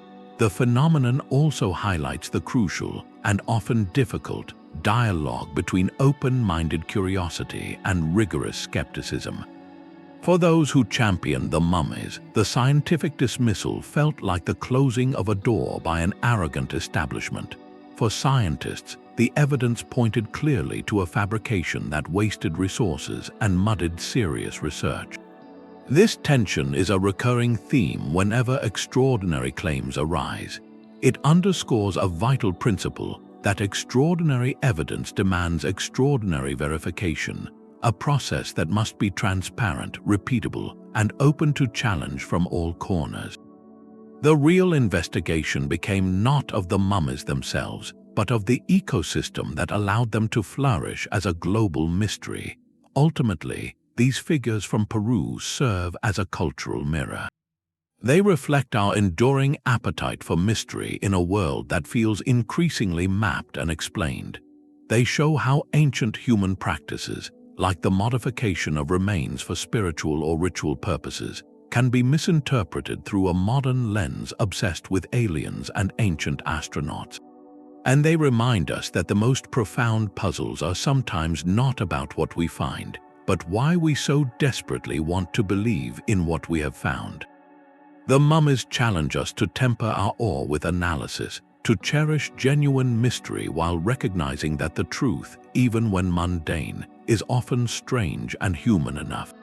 A line from an ancient epic can feel like a blueprint for a modern nightmare. In the Sanskrit epic, the Mahabharata, composed over centuries and finalized around the 4th century of the Common Era, the narrative builds toward a devastating war. Within its verses are descriptions of weapons that, to a contemporary reader, sound unnervingly familiar. The Brahmastra is said to be a projectile charged with the power of the universe, capable of releasing a blaze brighter than 1,000 suns. Its impact is described as a towering pillar of smoke and flame, a whirlwind that scorches the land and shatters cities. Those who survive the initial blast are said to suffer from a later wasting away, their hair and nails falling out, their food rendered unfit to eat. These passages, vivid and haunting, have led some to a startling conclusion. Could this be a literary fossil, a preserved memory of a prehistoric nuclear war that wiped out an advanced, now forgotten civilization? This is the core of the ancient nuclear war theory, a modern interpretation that projects our deepest technological anxieties onto the canvas of a timeless story. The theory gained traction in the 20th century as humanity first grappled with the terrifying reality of atomic weapons. Authors and researchers reading the ancient descriptions saw not metaphor but reportage. The bright flash, the mushroom cloud, the lingering radiation sickness, the desolate landscapes, all seem to align with the effects witnessed at Hiroshima and Nagasaki. The theory posits that the Mahabharata is not myth, but a distorted history recording a conflict where such weapons were actually deployed, leading to a cataclysm that reset human civilization and erased its own technological origins. It is a compelling, dramatic narrative that offers an explanation for the sudden collapse of certain ancient cultures and the universal human myths of a great, fiery destruction. Yet, when we turn from the text to the tangible earth, the evidence vanishes. Mainstream archaeology and geology find no support for this scenario. There are no layers of fused green glass called trinitite from ancient atomic blasts. No sites show the unique radioactive isotope signatures that would linger for millennia. The geological record does not contain a global layer of ash and soot from a prehistoric nuclear exchange that would have dwarfed any volcanic event. Cities described in the epics, like the magnificent Dwarka, show signs of drowning due to rising seas or seismic activity, not instantaneous vitrification from a heat blast. The material world, meticulously studied, remains silent on the question of an atomic war. This silence forces the mystery away from geology and into the realm of human imagination and memory. The debate becomes one of textual interpretation, a fascinating study in how we read the past. One school of thought sees the descriptions as powerful poetic metaphors for the horrors of conventional Iron Age warfare. The epic poets, seeking to convey the absolute, world-ending devastation of a great war, used the most extreme imagery available to them, fire and storm and hyperbole, 1,000 suns, to convey a psychological and spiritual truth about loss and ruin. Another compelling perspective suggests these passages could be cultural memories of real, natural catastrophes. A massive meteorite airburst like the one over Tunguska in 1908, or a colossal volcanic eruption like that of Thera, could produce phenomena a witness might describe as a pillar of fire and a sun brighter than day. The subsequent collapse of agriculture and society could be remembered as a poisoned land. In this view, the myth preserves the trauma of a real event, but translates its cause into the language of human conflict and divine weapons. The true intrigue of this theory, therefore, lies not in proving its literal truth, but in understanding why it resonates so powerfully with us today. It reveals a profound human tendency to reimagine the past through the lens of our present. Just as medieval artists painted biblical figures in contemporary armor, we cannot help but interpret ancient mysteries using the vocabulary of our own technological wonders and fears. The atomic age gave us a new template for apocalypse, and in searching history we found what looked like an echo. This process is not about deception, but about meaning-making. It shows how our contemporary anxieties about our own destructive power seek validation and precedent in the deep past, as if to say, we have been here before, we have survived this. The ancient nuclear war theory is less a historical hypothesis and more a modern myth in its own right, a cautionary tale we have woven from ancient threads to make sense of our own precarious moment. Ultimately, the Mahabharata's terrifying weapons challenge the limits of using myth as a direct historical record. They exist in that rich, ambiguous space between memory, metaphor, and revelation. To read them only as literal descriptions of lost technology is to potentially miss their deeper cultural and philosophical purpose, which was to explore concepts of duty, consequence, and the cyclical nature of cosmic destruction and renewal. The debate itself is a valuable exploration, reminding us that the stories we tell about the past are never just about what happened. They are also about who we are now, what we fear, and what we are capable of imagining, both in creation and in utter devastation. This dialogue between an ancient text and a modern fear leaves us with a haunting reflection. Perhaps the most powerful weapon described in the epic is not one that destroys cities, but one that transcends time, its description so potent it can shape the dreams and nightmares of readers thousands of years after it was first composed. The boundary between human and animal was a place of profound meaning long before history was written. In the fertile plains of Mesopotamia, centuries before the first cities of Sumer rose from the mud, the Ubaid culture was already shaping its worldview in clay. From their settlements dating from around 5,500 to 4,000 years before the Common Era, archaeologists have unearthed a collection of terracotta figurines that are both intimately familiar and deeply strange. They depict humanoid forms, often in poses of daily life, such as holding an infant or standing with a calm, upright posture, but their faces are not human. They are elongated with slitted, almond-shaped eyes and pronounced reptilian snouts. Some have a ridge running along the skull, and their bodies sometimes show subtle, scaled textures. These are the Ubaid Lizardmen, and their silent, staring presence is one of prehistory's most evocative puzzles. What do these figures represent? They were clearly important, crafted with care, and found in domestic settings, suggesting they were part of everyday spiritual life, not hidden away treasures. One prominent theory sees them as deities. In a world where survival depended on understanding the natural forces of the river and the sun, perhaps these communities envisioned powerful, non-human guardians. Reptiles like snakes and lizards were creatures of the earth, symbols of regeneration and perhaps of primal, ancient wisdom. Giving them a human form and showing them in nurturing roles may have been a way to conceptualize divine care, a protective force that was both of this world and profoundly other. Another possibility steps away from the literal. Could these be depictions of shamans or ritual practitioners in ceremonial garb? Many cultures use masks and costumes to allow individuals to temporarily become another being, to bridge the gap between the community and the spirit world.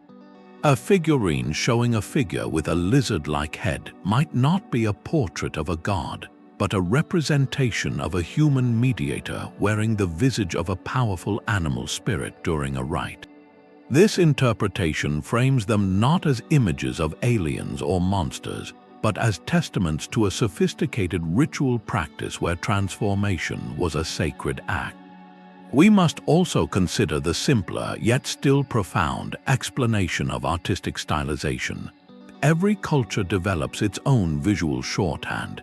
The elongated heads and features might be an aesthetic choice, a way of representing wisdom, nobility, or a specific clan identity, exaggerated over generations until the original reference was lost.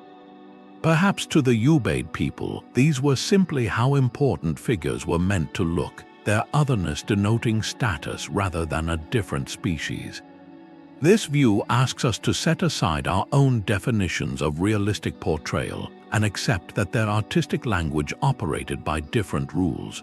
The true mystery of these figurines is not in choosing one theory over another, but in sitting with the ambiguity they represent. They offer a direct tactile connection to a mindset that is forever closed to us. We can analyze the clay, date the layers, and map the sites, but we cannot hear the stories told around the hearth that gave these objects their power. They predate writing, so they carry no captions. They are pure symbol, unmoored from the narrative that once animated them. This makes them a hauntingly beautiful reminder.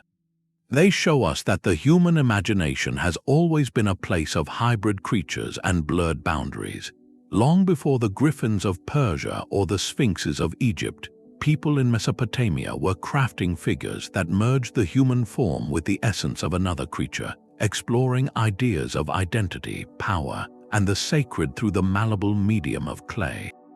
They hint at a spiritual landscape where the division between people, animals, and gods was fluid and permeable, a world alive with potential forms. To hold one of these figurines is to hold a question shaped by hands that lived 7,000 years ago, a silent inquiry into the nature of being that still, somehow, feels urgently contemporary. The final mystery is not a single site, but a pattern written across the planet itself. From the lonely moors of Britain to the dense jungles of Mesoamerica, from the sands of Egypt to the plains of Cambodia, ancient builders raised stones and mountains into monuments that speak to the sky. The Great Pyramid aligns with uncanny precision to the cardinal directions. Stonehenge captures the solstice sunrise. The Avenue of the Dead at Teotihuacan points toward the setting of the Pleiades star cluster. These are not isolated curiosities. They form a chorus of stone, each culture, separated by oceans and millennia, choosing to anchor its most sacred architecture to the precise movements of the sun, moon, and stars. This raises a profound, unifying question. Why does this happen again and again? Is it evidence of a shared human mind awakening to the cosmos, or could it be the faint echo of a common, forgotten teacher? The simplest explanation is also the most powerful. The heavens were humanity's first and most reliable clock, calendar, and compass. For an agricultural society, knowing when to plant or when the floods might come was a matter of survival. For a spiritual one, the cyclical death and rebirth of the sun, the dependable return of constellations, spoke of order, eternity, and the nature of the divine. It is natural, perhaps inevitable, that as cultures developed the capacity for large-scale construction, they would encode this essential celestial knowledge into their most permanent creations.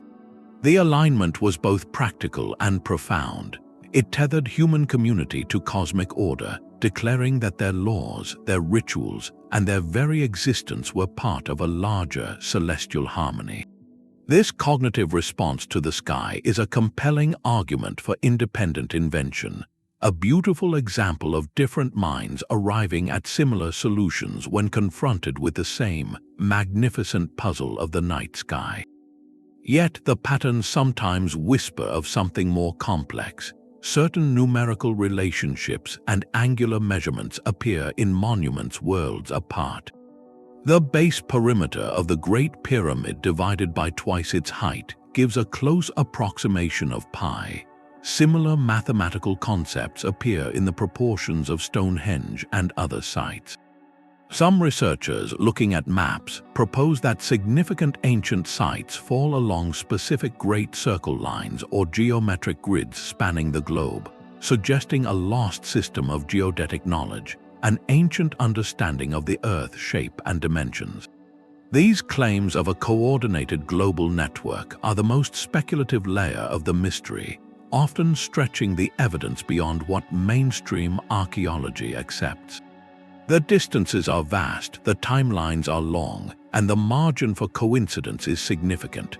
A line drawn between two sacred sites on a modern map may have held no meaning for the builders separated by thousands of years. The true intrigue lies in the middle ground, in the tantalizing possibility of the diffusion of ideas. Could a core set of astronomical principles or architectural concepts have traveled along ancient, slow-moving trade routes? Seafaring cultures like the Phoenicians or the Polynesians were capable of astonishing voyages. Merchants, migrants, and storytellers have always been vectors for knowledge. A concept as potent as aligning a temple to the winter solstice, once seen and understood, is a seed that could take root in a new land and blossom in a completely unique local form. This does not require a single super-civilization, but rather a slow, intermittent cross-pollination of wisdom across generations and continents. The shared alignment becomes not a blueprint, but a meme, a powerful idea that proved useful and sacred to disparate peoples. Ultimately, this 50th mystery brings our journey full circle, back to the fundamental nature of human curiosity. The global alignment of megaliths challenges us to choose between two awe-inspiring possibilities. One is a story of beautiful, parallel discovery, where humanity's separate strands, gazing upward from different corners of the Earth, independently recognized the same celestial patterns and felt the same deep urge to build them into the bones of their world. The other is a story of deep, ancient connection, of ideas slowly weaving a web across the prehistoric world, linking cultures we think of as isolated in a subtle, silent conversation of stone and star. Perhaps the answer is both. The drive to measure the heavens and mark the Earth seems hardwired into our species, but the specific ways we satisfied that drive may have been influenced by whispers carried on the wind, tales told by travelers of distant lands where people, too, built gates for the sun to pass through. This pattern across the planet does not give us a final answer. Instead, it offers a lasting insight. It reveals that the ancient world, for all its silences and separations, was potentially far more interconnected in thought than we ever knew, and that the human fascination with our place in the cosmos is the oldest, most universal mystery of all.